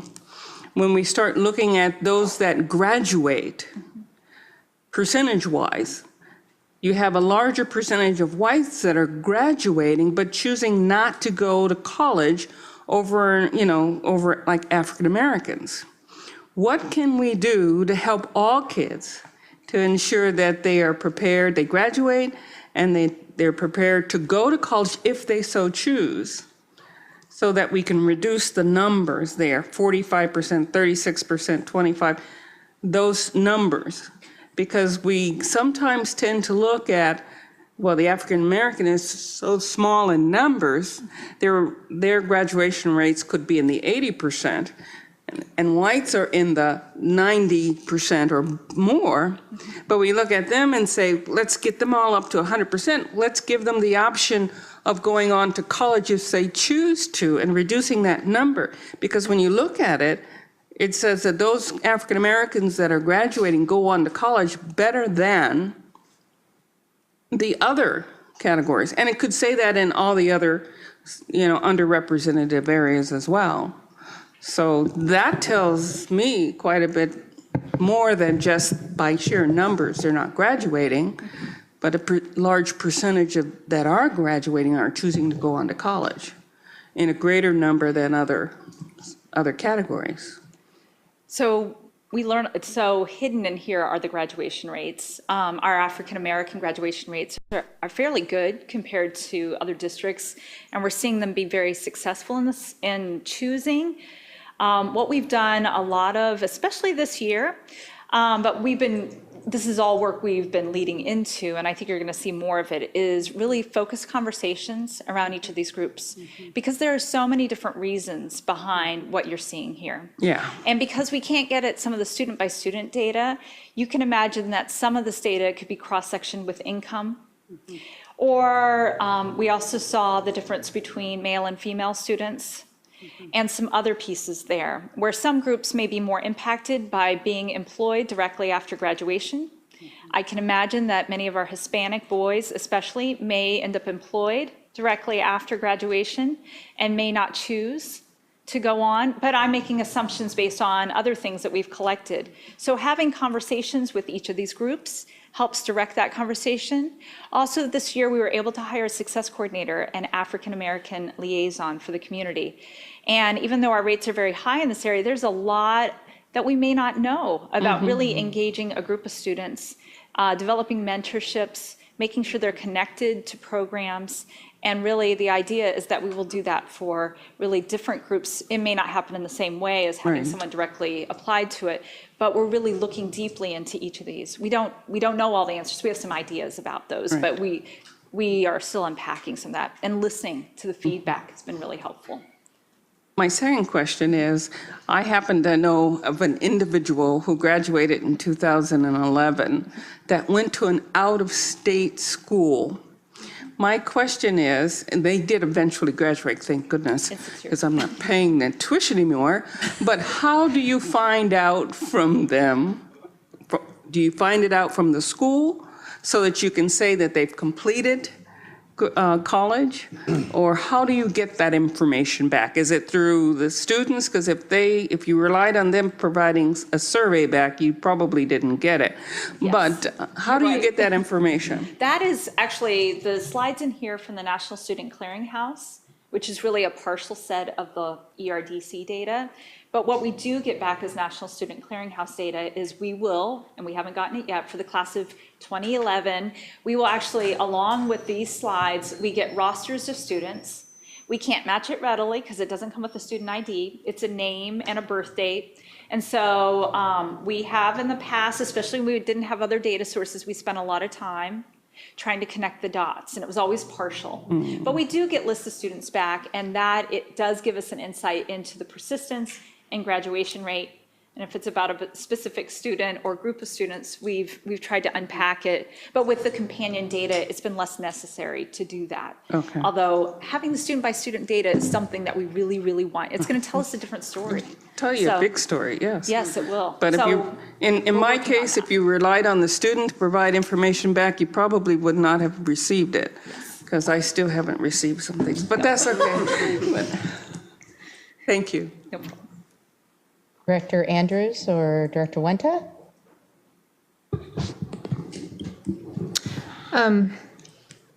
When I looked at the slide on page 7, I was really, and it's just the percentage of kids going to college, I guess. I was really surprised that for so many years, it really has been pretty constant. And I apologize if you covered this and I missed it. Knowing what efforts we're putting in to increase that rate, again, I was just surprised. It's like, it's just not going anywhere, either for the state or for the district. But I'm a little more concerned when I think, back in 2005, our graduation rate was about 75%. So we had 68% of the 75% graduating kids going. Now we've got 64% of about 90% going. So are we actually moving backwards? Well, if we talk about actual numbers, we are moving ahead because for the reasons that you gave, we have larger numbers of students graduating, and so 64% is really 64% of a higher number. But your feelings about being frustrated when you see a relatively flat line are ones that I share. Because even though I know that, and I know there are more students even behind that number, right? I know how much energy, not just me, but a whole team of people are spending focused on every one of those students. Right. I think there's a lot of things that we haven't really been able to unpack that is part of this data. I talk about employment as being one of those pieces. When the economy is good, students will leave us and then start a job. And so there are patterns across the county that represent some of that, and I haven't had a chance to do so, but pairing it up with some of this data too, because I think that there are some other things pulling kids away from school, even though this is our message and they get a lot of support in that area. But clearly, we will continue to do more. We need to understand what those narratives are so that we can clearly address them and help them see that a credential, diploma, all the different steps that may be in there that are going back to school are going to benefit them. But as we might know, 18-year-olds aren't always worried about 10, 20 years, but we need to learn how to communicate that. And the data is fairly old. I mean, relatively given what I've seen, even just in my 3 years of shifts and Yes, focus. that's And right. so it will be interesting to see how that expands out. That's right. Student representatives. I just, as a I'm sorry. follow-up, I mean, I'm optimistic it will change. I'm encouraged, like in our district, we're getting grade school kids to think about college. And I think that's huge. And like you say, even getting them into a high school is going to help them just even think about getting to high school, So I'm always encouraged and optimistic, but when I see this, it's just like, I do get frustrated, as I know you do too, so. So just going off Director Andrews' question, are the percentages on this slide the percentage of college-going students out of each class or each graduating class? Each graduating class. So it's a subset of the graduates from each of those classes listed at the bottom.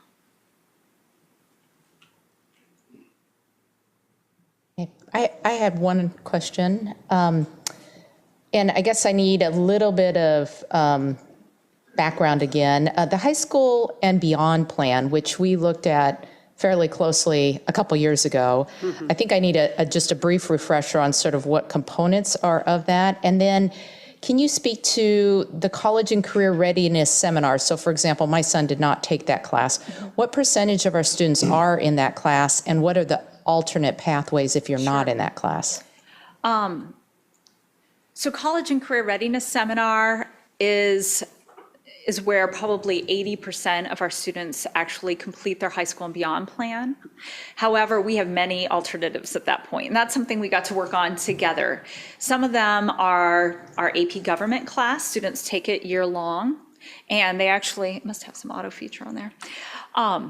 They take it year long, and they also complete the tasks that they would if they were in the college and career readiness seminar class. Students who are an AVID 12, they also complete it through there. We have a number of special ed courses that also fulfill the requirement, where those teachers have been trained in using Naviance and all the other tools. So there's a number of different options. And then we will also have AP research for students who are seniors as another option. But right now that's only at Jackson, and many times students were taking college and career readiness seminar anyway.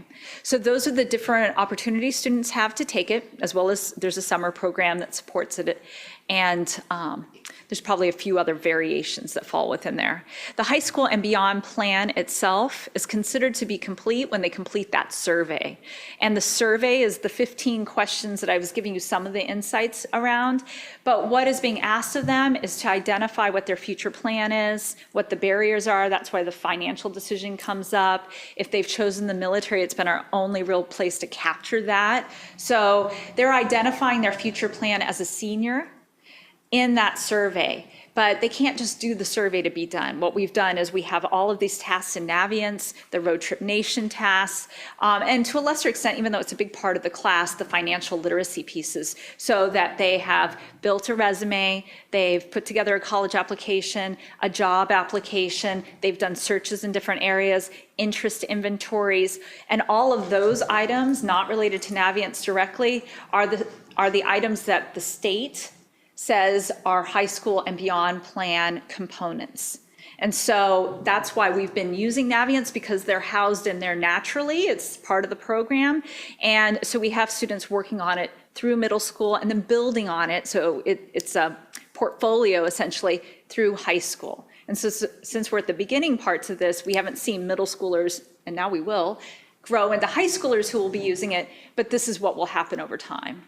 And so seniors have to complete every one of these components before they can take that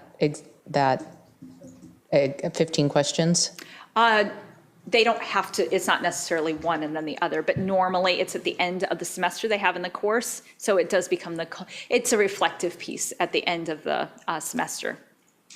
And then we have them do it again for fun at the very end of the year, because we want their data and we want to know what they're doing so we can help. Yeah. Did Great, that answer your thank you. question? Yeah, thank you very much for all the great information tonight. We really appreciate it. I think we'll, from here, move on. A lot of good questions. Thank you. A lot of good questions. That takes us to section 10.0, information and discussion, and there are no topics for tonight's meeting, which brings us to our second public comment. We have second time slot in the agenda for public comments. Dr. Cohn, are there any requests for comments? There are none. Okay, then we will move on to unfinished business, which we have none for this evening. And that brings us to section 13.0, new business. And tonight, patiently waiting, we have a new student representative to the school board, and I believe Robert Polk is going to introduce her. Yes, I am. Give us a little background. And it is my great pleasure to introduce our new student board representative, hopefully, who will replace Amy beginning next fall. This is Hunter Pollock, and she'll be in her term on September 12th of 2017, and her term will end in June 2019. Hunter is currently a sophomore at Sequoia. She's a motivated student, highly involved in her church, and she's a strong advocate for her classmates who need help and support at Sequoia. In her application, Hunter wrote, "I'm interested in pushing all the students in my school to reach their full academic potential." And through our interview, I got a sense that she's telling the truth. She really believes that all her classmates can be successful, and she wants to help them get there. So in the small amount of time I got to spend with her in the interview and the interview committee that joined me, I firmly believe that Hunter's going to do a great job of representing the kids at Sequoia and of the Everett Public Schools. So this time I'd like for you to consider selecting Hunter as our next board rep. Hunter, introduce yourself. Hello there, I'm Hunter Pollock, and I told myself to think of something to say when I was at my seat, but I did not do that. My parents are back there. It's William and Linnell Pollock, and they're doing their thing that they do. I would really, really appreciate this opportunity to prove that my school in particular has, whatever the word I'm thinking of is, it has enough. It can do great things, and I think every school in our district can do great things. I would like to help put student input into this board to ensure that we all know it can do great things. And that's basically all I want to say is thank you for the opportunity of even trying to get this position. Excellent. Well, thank you, Hunter. I believe at this time we call for a motion to select a new student representative to the board. Madam President, I would like to make a motion to nominate or accept Hunter Pollock as the new representative to the student representative position as a successor to Amy Carrillo, not as a replacement, because she cannot be replaced. But we do definitely need a successor, so I would nominate Hunter. And with all due respect, we'll go ahead and record that as the recommended action in the item, okay? Second. Is there a second? Second. Okay, at this point, we take a vote. All those in favor say aye. Aye. All those opposed, no. The motion carries. Welcome, Hunter. Thank you. Welcome, Hunter.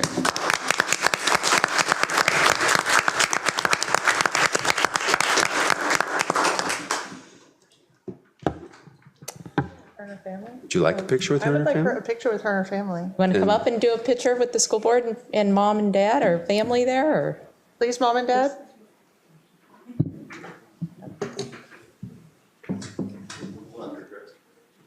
Whoever the guests are.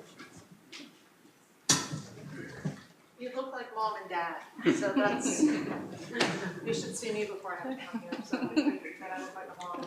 You have a very, I have the pleasure of interviewing. Yeah, you're going to be the senior rep. Articulate. Well, I mean, articulate, well spoken, but you can say the words and you can say them correctly. And she did. And I was really impressed. Thank you. We're very proud. Yeah. Okay, you're in the center. Yeah, and Mom and Dad sort of. And you're on either side, and then we just kind of fold in around you. And it sort of stand this way because it makes us.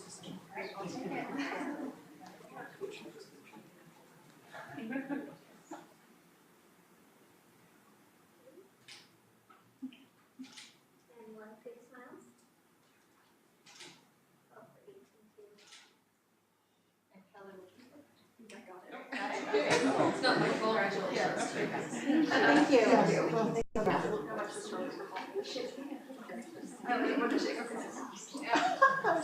I need to do that to you.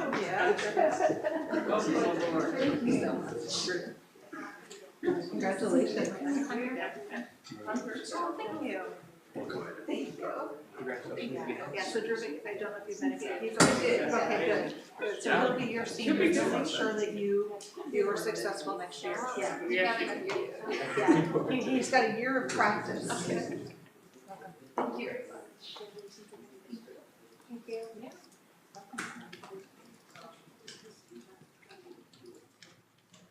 Put him in there for you. Okay, Policy and procedure. we are now at 13.02.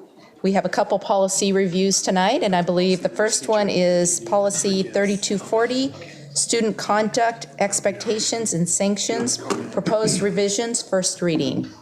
Mr. Fleckenstein. Well, good evening. Tonight, I'd like to present for you an update of revision to Policy 3240, Student Conduct Expectations and Sanctions. This is a WASDA model policy priority level update for July 2016. The revisions to this policy stem from the fourth substitute House Bill 1541 that passed in the 2016 legislative session. Such revisions have been debated and have delayed the development of a WASDA model policy in concurrence with OSPI. The proposed revisions tonight for the board's consideration are provided at the advice of legal counsel. As noted in the March 31st, 2017 Friday report, OSPI confirmed that pursuant to House Bill 1541, is extending its rulemaking process into the summer so that it can conduct a more comprehensive review of Chapter 392, 400 WAC. As a result, discipline updates will not be issued in time to be included for printing in our district's 2017-18 Student Responsibilities and Rights Handbook. However, legal counsel's recommendation is that these proposed revisions be included prior to WASDA's issuance of an updated model policy projected to occur after the first day of school in September. This proposed new policy has been reviewed by the Everett Public Schools Policy Review Council, legal counsel, and superintendent's cabinet prior to tonight's board meeting. Okay, directors or student representatives, are there any questions regarding this policy? Hearing none, we will move it to second reading. Thank you. And the next policy to review this evening is 4218, Language Access Plan, proposed new policy, first reading. Well, equity is a core value of the Everett Public Schools and our school board. And this proposed new policy, 4218 Language Access Plan, is reflective of our commitment to an accessible and equitable education for all students and for their involvement of their families. This proposed new policy for the board's consideration was drafted by WASDA in response to a proviso contained in the 2015 state operating budget. Often confused with the Language Learners or EL instructional program, language access is not part of the services or program provided to limited English proficient students. Rather, it refers to interpretation and translation services provided to limited English proficient parents so that they can actively participate in their children's education. This proposed new policy would require the district to take reasonable steps to provide limited English proficient parents and guardians competent oral interpretation or written translation of vital district communications for each limited English proficient group that constitutes at least 5% of the district's total parent-guardian population, or 1,000 persons, whichever is less. Vital district communications are those that contain information that is critical for accessing the district's educational programs or is required by law. Some examples of such vital documents include registration forms, the district's Student Rights and Responsibilities Handbook, and district program information and applications. The proposed new policy has been reviewed by the Everett Public Schools Policy Review Council, legal counsel, and superintendent's cabinet prior to tonight's board meeting. And could you, you reviewed this in agenda review. Can you speak to how many languages we currently do this for, and that there won't be any additional languages because we are at the 5% threshold for all the ones that we're currently covering? Is that correct? Yeah, our 5 major languages that we translate most of our district level documents into, there are 5. English, Russian, Ukrainian, Vietnamese, Spanish, and Arabic. This particular policy, because there's a 5% or greater establishment for its for vital district documents, really only pertains to one of those groups, which is Spanish-speaking students or and their families. May I ask a question? Please. We currently have like 81 languages being spoken in the district, and some of them range from 5 kids to 45 kids, you know, and it's quite a number. My question is, because we're limiting it to just 5 languages, there will be so many parents. I mean, Marshallese is growing, certain areas are growing, so many parents that do not speak English. and may not quite understand what's going on because, one, they may be from a different culture or a different country. And what are we going to do for those families? If they're not part of the 5, what are we still going to be doing for them? Everett Public Schools already has in place services for all of our families who require oral translation. As you can see in the policy before you, there is a section there on oral interpretation. Everett Public Schools already, without prompting of this policy or its adoption by the board yet, provides oral interpretation for families for vital communications. An example of that would be, for example, IEP meetings. Okay, but it would not be in written form, just oral forms for them. Correct. Any further questions? Okay, hearing none, we'll go ahead and move this one as well to second reading.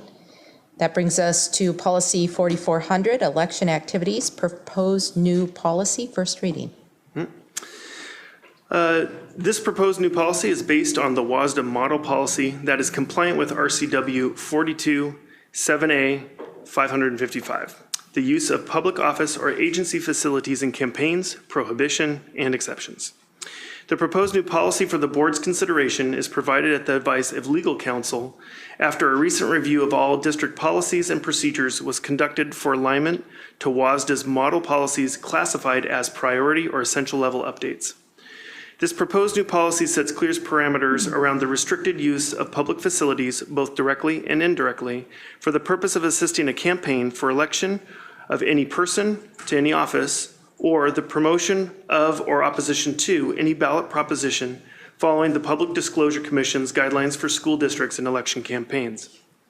For the board's knowledge, facilities of a public office or agency include, but are not limited to, use of stationery, postage, machines, equipment, vehicles, office space, publications of the office or agency, or the use of employees of the office or agency during their normal working hours.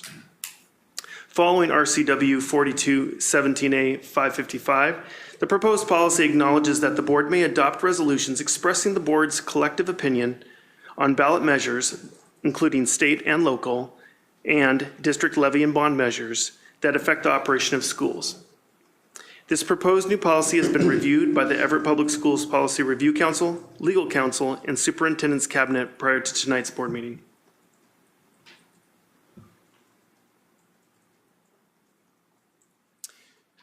A point to point out for the board, there is no attached procedure to this. We've embedded what would be procedural language in the hyperlink here directly to the PDC guidelines for school districts and election campaigns. I have a question. In looking at the list of facilities, why, I guess I'm thinking about wireless and maybe the possible use of cell phones. And if it's a personal cell phone, but you're in a school facility, how something like that might apply. And actually in that they call out so many obvious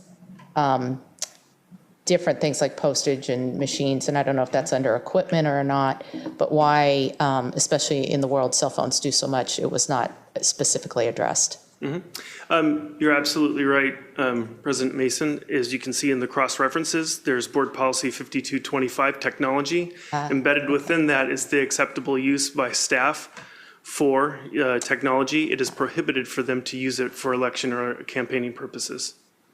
Thank you. And I have a question too, for facilities, just in reading this, and because this is new, so our schools have been used for the League of Educated Voters to have a forum for all candidates. So if it's for all candidates, can a building be rented? So that falls within this. It's the fact that if I am a candidate, I might not use a school. If an employee is a candidate, or if an employee is supporting a candidate, they then can't use our facilities. It's that broader personal sense versus. Well, I think you'll find that in 4333, non-school use of buildings, grounds, and equipment. Thank you. There are, as I recall, some circumstances where candidates can rent the facilities. Oh, okay. And they can use. So they the could rent them? Right. Okay. For example, a former sheriff used to hold kickoffs at one of the middle schools. Okay. But that's a rental, Rental. and anybody can rent so any candidate can rent for that Okay. purpose. Thank you. Any other questions of Mr. Fleckenstein? Nope. We'll go ahead and move this one as well to second reading. Thank you. Okay, we are to the point of upcoming agenda items. Dr. Cohen? Actually, we're at 13.5, which is approval of monetary gift from Penny Creek Elementary. Oh, thank you. You're welcome. Not on my previous notes. We had to refresh. That's okay. If you refresh, you should see a number on it. Mm-hmm. Yes. Anyway, not a problem. Sorry. Mm-hmm. So 13.5 is approval of monetary gift from Penny Creek Elementary. The request is that the board approve acceptance of a donation from Penny Creek PTA for $23,575.19 to donate to be able to purchase playground equipment. We knew ahead of the meeting that this was likely to become an action item rather than a consent agenda item. So Mr. Gunn prepared a quick summary of what's happening at Penny Creek and can give you a quick summary of what his team is doing in response to the board's earlier action to include playgrounds in all construction and take responsibility for all of the play structures on our elementary campuses. Thank you very much, Dr. Cohen. Not knowing specifically what all the questions would be, I will follow the kind of the outline that Dr. Cohen just mentioned. So this agenda item is 13.05, and it's the request for approval by the board of the monetary gift from the Penny Creek Elementary School PTA for $23,575 to fund purchase and installation of a satellite loop climbing structure. I actually found a picture of it online, and that's what you see there on the left under new. It has been designed for 5 to 12-year-olds, 9 foot high, by 18 foot wide, weighing about 1,500 pounds. In their literature, they list that has a capacity of 60. I don't know about that. 60 occupants. Students. Oh, 60 students. The PTA, and I'll change that second bullet, the way it starts there when we do the official version of this. But the PTA has been working on this donation project for about 3 years. This piece of equipment will replace an old, it's called the gray pipe climbing structure, galvanized metal.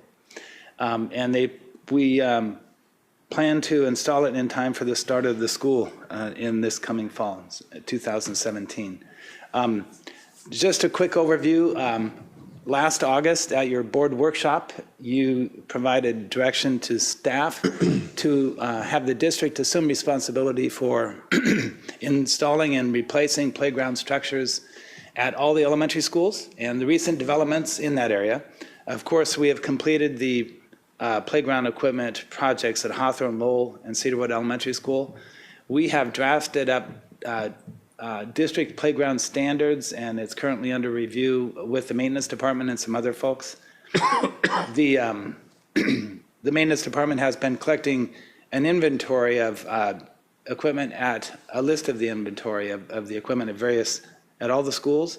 They've been collecting photos, and I think they're about done with that. Also, the custodians check that play equipment weekly and submit reports monthly to the maintenance department. They monitor the condition of those existing structures out there.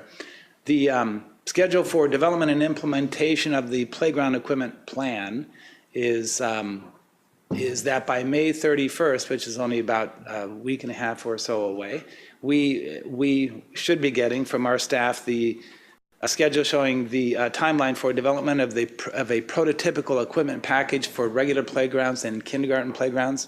This would be kind of at a typical elementary school, here's what we should have, and then we'll be comparing what we actually have to those standards, and then using that to define what equipment we need to purchase and install at our sites, and then we will work up some cost estimates and a plan for phasing that work in over 5 to 6 years. That will bring us to the point where we have all of the facilities, playground equipment up to the same standard, and then our maintenance department, as we complete that work on the facilities end of it, the maintenance department can take on the job of maintaining those facilities. I have one more slide, just real quickly. When we talked with you in August about this, there were some certain implications. We understood those, and we are, planning around that. One is the idea of equity concerns that may come up when a school or a PTA wants to pay for a larger structure than we will be funding centrally. And I think the discussion, as I remember at the board workshop in in August, was that wasn't necessarily something we would want to prohibit, but that we probably shouldn't be maintaining that larger equipment at the schools that want to put in more than we're providing the funding for. Then also, of course, there is possible increased liability due to a larger inventory to maintain. We have updated the costs in the summer workshop. We had the regular playground area estimated at about $120,000, brand new, and now we're thinking it's more like $150,000, and that's based on the cost that we experienced in Hawthorne Elementary School. And then the kindergarten play area is at about $40,000, brand new. So estimated amount, assuming a 20-year life cycle for a playground, you would replace all 18 sites, because we're going to be opening up elementary 18 fairly soon. You would replace all 18 sites over once every 20 years. That would amount to $3.42 million from the capital fund, and a commitment over time. That is in today's dollars. Obviously, you'd have to inflate that right now at about 4 to 5% per year going out over time. And then the general fund, assuming $2,500 annual maintenance cost per site per year, would add up to about $900,000 over that same time frame. That completes the work that I've done to prepare for this agenda item tonight. Be happy to try to answer any questions you might have. To clarify, the question for Penny Creek is that this is not adding, it's replacing. So it's not like they're making a bigger area, they're just replacing a structure. So I'm curious about the reason for the discussion, I guess. I think it brings up an interesting conversation, and something that implications we did not consider when we talked about adding playgrounds to the district budget, both in terms of maintenance and then also just equity. Because when I look at something similar, Chromebook carts, the district takes on the maintenance of those, correct? When a PTA donates them, they become part of the school district inventory? I believe so. So a similar analogy. Yes. And so some schools have more Chromebook carts, and then probably in a sense utilize more district resources in maintenance and repair on those Chromebook carts. And so it's a equity issue that we have not yet explored of how we want to move forward and try and handle some of this. And I think this was one of those that brought it to light, a project that brought it to light. And in light of it's been a 3-year project, this is not something I want to see not happen this summer, I have to be honest. But it does definitely, your last slide, when you talk about doing things like looking at inventory and what is the equity across the district, I think will be an area of focus going forward, certainly for us. I think it's not a bad question to ask too about the galvanized structure. My daughter played King of the Mountain plenty of times on that galvanized structure, but being, if not the largest elementary school up there at the top, having a structure that has more capacity for kids is probably a good thing for that school, because that King of the Mountain, I'm guessing, doesn't hold 60 kids. It doesn't look like it holds 60 kids unless they're little. But I think too, though, that we should still allow the PTAs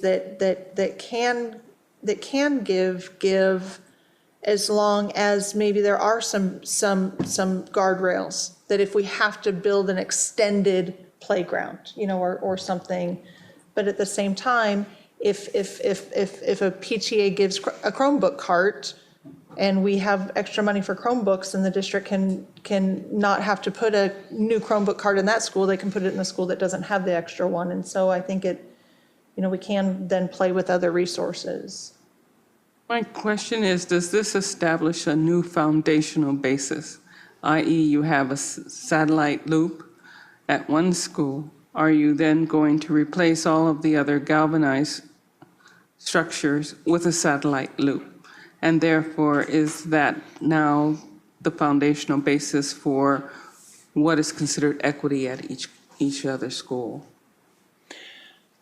I would say that the acceptance of this gift would not by itself set a precedent for the rest of our sites. I think it is very likely that equipment just like this will become a standard for us at our elementary schools. And does this mean that our standard then has gone up another notch that requires additional maintenance that we'd have to consider? Are we raising this, instead of going up the stairs 2 steps, we're now up 4 steps, and therefore now we have a new basis? No, we haven't. Asked a slightly different way. Yes. If this is the first of these structures in our elementary schools and all the rest have the old version of that particular unit, if we then replace all of them with a newer structure with more parts and pieces and such, will it elevate the district's maintenance responsibility? Right. Yes. The guidance that you gave us last summer to take over the maintenance and installation of all of the playgrounds throughout the district substantially increased the district's obligation from a general fund perspective. I will say that this same piece of equipment was installed at Hawthorne as part of the project out there. I am not sure if it's anywhere else in the district, but my staff I talked with them extensively this morning about all of this, and they've assured me that the standard package for an elementary school regular playground will include one or maybe even a couple of pieces similar to this. And so this would certainly fall within what I would consider to be the coming prototypical standard for our elementary schools. Which is to say, operationalizing that statement, when we build a new elementary school, one of these will go in. Yes. And when we determine that a piece of equipment at another elementary school is no longer serviceable or safe, and it needs to come out, this type of equipment would replace it. Yes, and we're going to... De facto, that's a standard. Yes, it is. Thank you, Fran. You're welcome. Good answers, Mr. Gunn.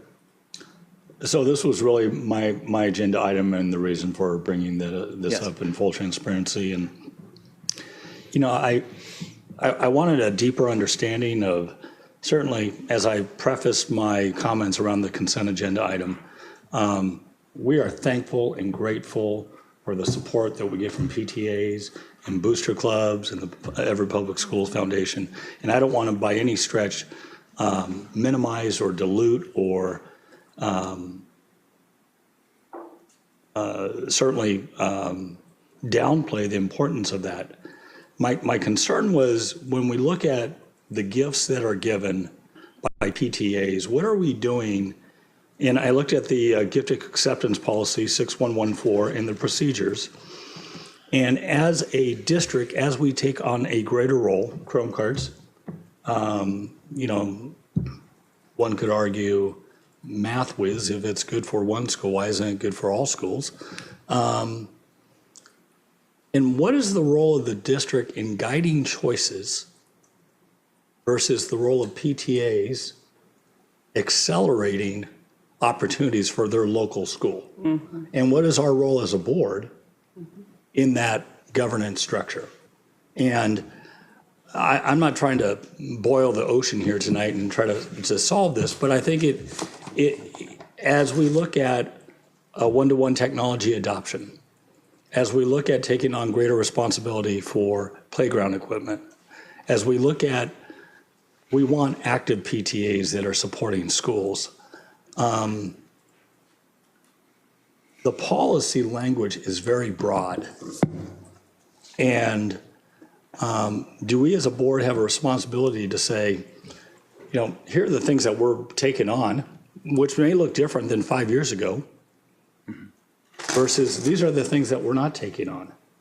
And therefore, this is where you can partner with, help us, come alongside us and help. And that's what I'm trying to get a better understanding. I agree with President Mason. You know, we don't want to stand in the way of this work getting done. But at some point, I think we need to have a longer conversation about when we are literally getting hundreds of thousands of dollars from our partners. Where is their discretion? Where is their guidance? Or is it just we accept the gift and PTAs have the ability to accelerate schedules regardless? And I'm not aware of those conversations taking place. So that really was the background for why I wanted to have this conversation. And again, I'm not trying to solve it tonight, but I think at some point it lends itself to a bigger conversation. Yes, thank you. I would expect that based on your comments and the other comments, we will be working as a cabinet to develop some responses in terms of like revisions to some of the policies and procedures around gifts. And this sounds like this topic may extend well beyond PTAs as well, to strategic partners and others, perhaps. Well, and correct me if I'm wrong, Dr. Cohn or others, we are very clear about staffing levels that boosters can provide support for within athletics. And to ensure equity. Right. And would those same guardrails or principles not apply for some of these other areas? And they certainly could. In the case of the athletic programs, that was a superintendent rule, if you will. It's a practice. You wouldn't call it a policy or procedure, but it's my policy that if we're going to invest in, for example, a lot of additional football coaches, we're going to have equity across those football teams. So all the booster clubs need to be involved in that, and they've all got to come up with that kind of money for one to move forward. I would agree with Director Winter. We need to take a look at this because one of the things we do want to do is have those lenses of equity across the district. And we already know that there are some schools that do not have the resources as a PTA in that particular school. And that was one of the questions or reasons why we came up with the decision as to we would take on play structures at the elementary schools because of just that issue, where one particular elementary school did not have the resource of a strong PTA that had funding available to provide those structures. But we do need to look across the board and how we're providing equity across, because there are some, like Director Winter said, they may have the resources, so they accelerate the focus of certain things, and it may reach beyond what we're ready to take on, and it also establishes a new basis for us for applying equity across the board. And so we have to look at how we can ensure that those resources that from a PTA, because they provide a lot of work, support us strategically in the areas that we think we have established this is what we need help in. Not to limit them, but to say, we need your help in these areas. Can you help us in these areas? But one big question I have, are they establishing a new foundation, a new basis for going forward that we then have to then catch up with the other 18 or other 17 elementary schools or the other 25 schools in the district, so to speak.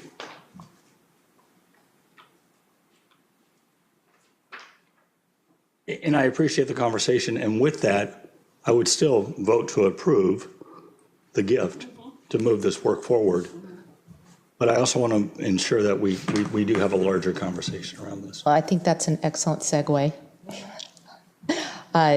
Given that there's not any additional conversation, I'd like to call for a motion to approve the gift.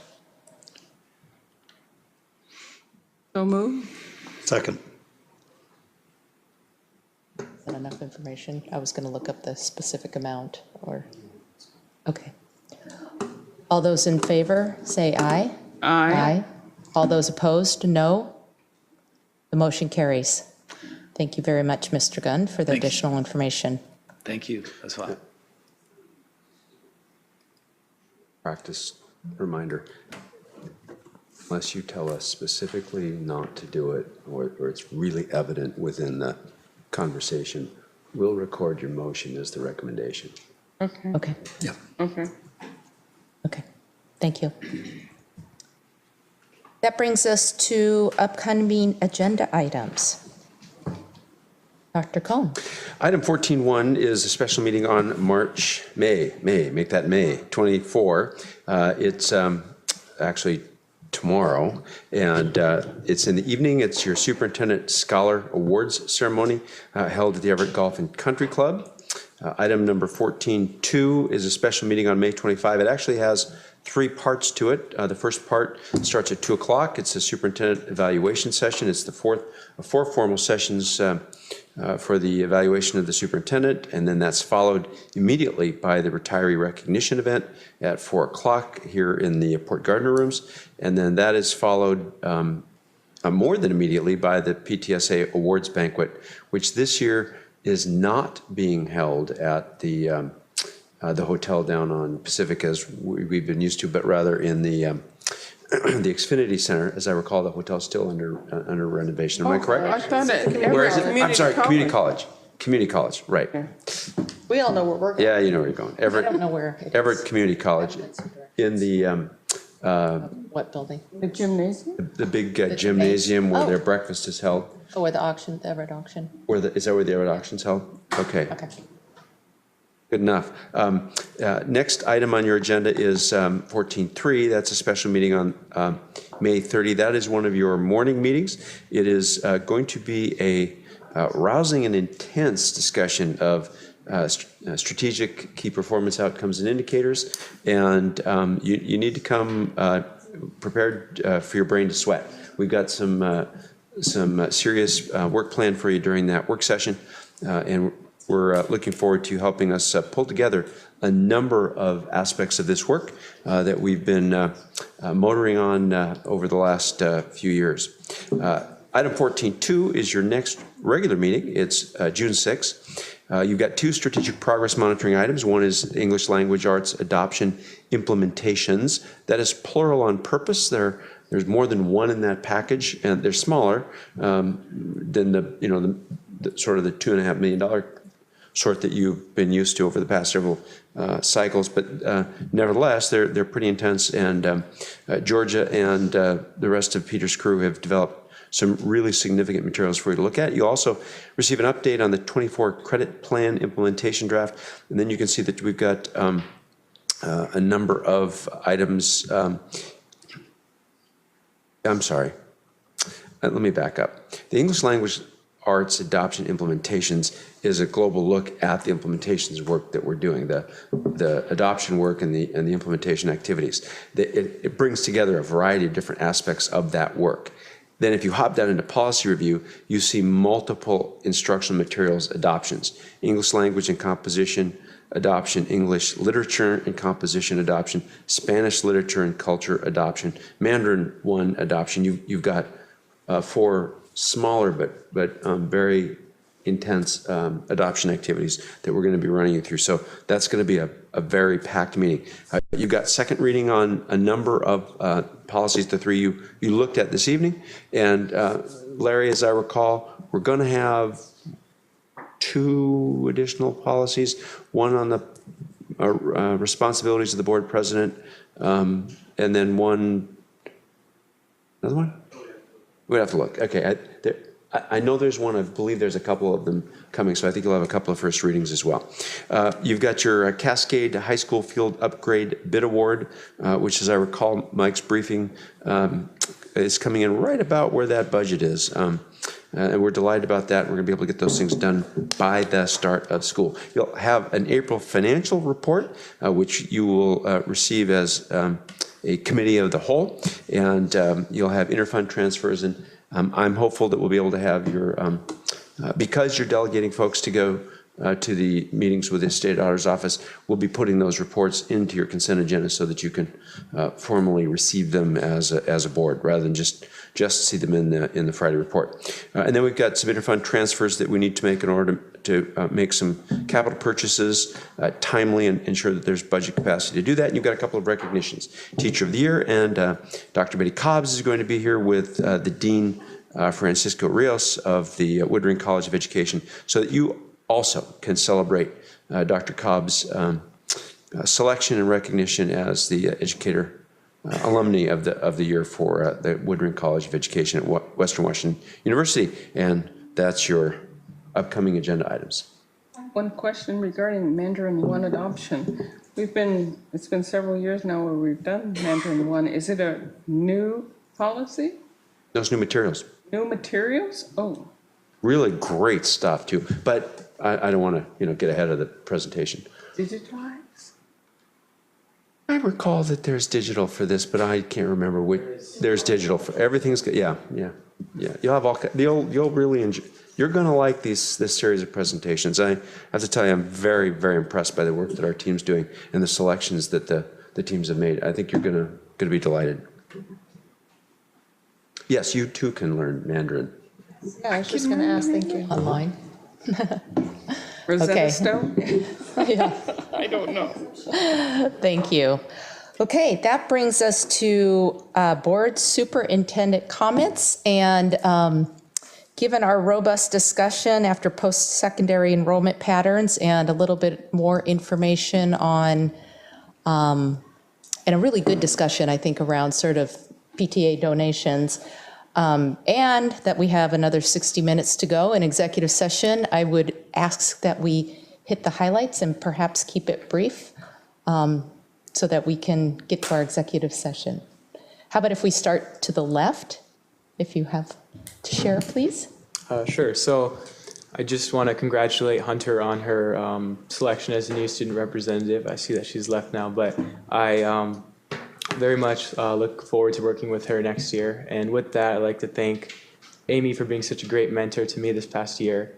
And I wish you the best at college. See her again. Yeah. Director Lassane? I'll try and be brief. I did attend also the Silver First Parent Student Breakfast Meeting, as well as the Cascade Breakfast Meeting. And I have lots of things to say about it. Eisenhower Middle School Breakfast Meeting. And I can truly say that our parents feel very grateful that the teachers that their students have are very responsive to them. They communicate very well. They enjoy the work that they put in to educate their students. And even the students are very grateful of the work of the teachers. They feel that they belong there. It's a sense of community. And they feel that there is no other place that they would rather to be than where they are at. And they feel belonging. So it's very welcoming. And I really enjoyed that. And that's all I'm going to say in a nutshell, because if I went on any further, you'd probably cut me off. That's all I have to say. Is this your last meeting, Amy?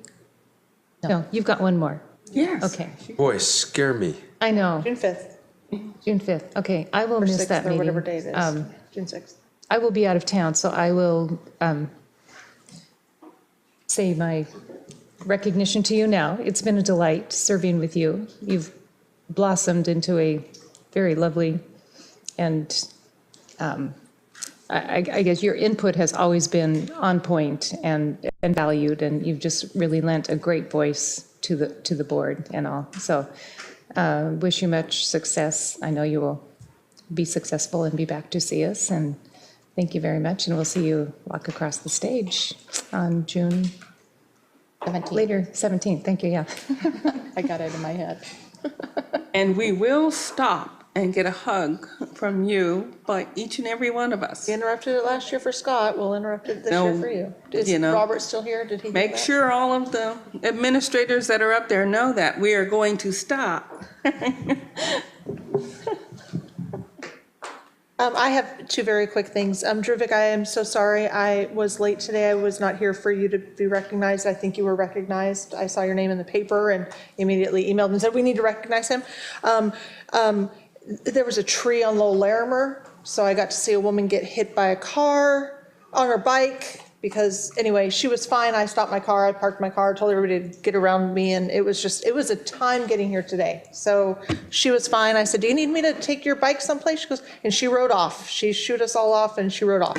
Not one of our students. But anyway, congratulations to you and TSA. And then second, Jackson High School on Saturday night had a 24-hour theater performance where it was student written, student directed, and the kids that were cast found out they got cast at 7 o'clock Friday evening to perform their roles at 7 o'clock Saturday evening. And they showed up at school at 7 a.m. Saturday morning to practice everything for the performance at 7 p.m. And there were 6 shows that were about 6 to 9 minutes each with some improv in between. And I was just so impressed that I don't know a day my daughter has gotten out of bed that early to be at Jackson by 7 a.m. And she had her first ever acting performance. And it was a whole 2 minutes on stage. But just really, really impressed with the theater program there, that those some outstanding works of art were done by those kids. So you have a great school. TSA and art is alive at your school, and I think in all of our schools, which is exceptional. So that's all I have tonight. Well, I just want to say thank you to Director Andrews and Druvik. It's been a pleasure being on the school board. And just as the biggest highlight at Everett High School right now is that our the girls softball team is going to state this week, so everyone's excited for that. Excellent. Yay. That's exciting. Dr. Cohen? Oh, I think I've done enough tonight. Thank you. Well, as we wrap up the school year, and there are so many events that celebrate the talents of our students, I just feel very privileged to be able to jump in on some of those and get to see all the result of the hard work that they do, and also everyone else in our district. And I hope everyone takes an opportunity to reflect this time of year. You folks work really hard, and a lot of good things have happened this year. So I sound like it's like our last meeting. It's not, but we still have stuff to do. But anyhow, looking forward to all the celebrations ahead of us and really enjoying the ones that have already happened. And with that, I think we are moving to section 16.0. From time to time, the Board of Directors will hold executive or closed session for a purpose authorized by the Open Public Meetings Act. Tonight, the Board of Directors will recess into an executive session for 60 minutes to consider the minimum price and terms at which real estate will be offered for sale, and to discuss with legal counsel representing the agency potential litigation to which the agency is likely to become a party. No final action will be taken following the executive session. It will be in the Silver Lake Room, and the actual order is the enforcement action first and the property second. So we will start with Chris Hurst, and then be followed with Mr. Gunn and company. Thank you. Do I have like 5 minutes?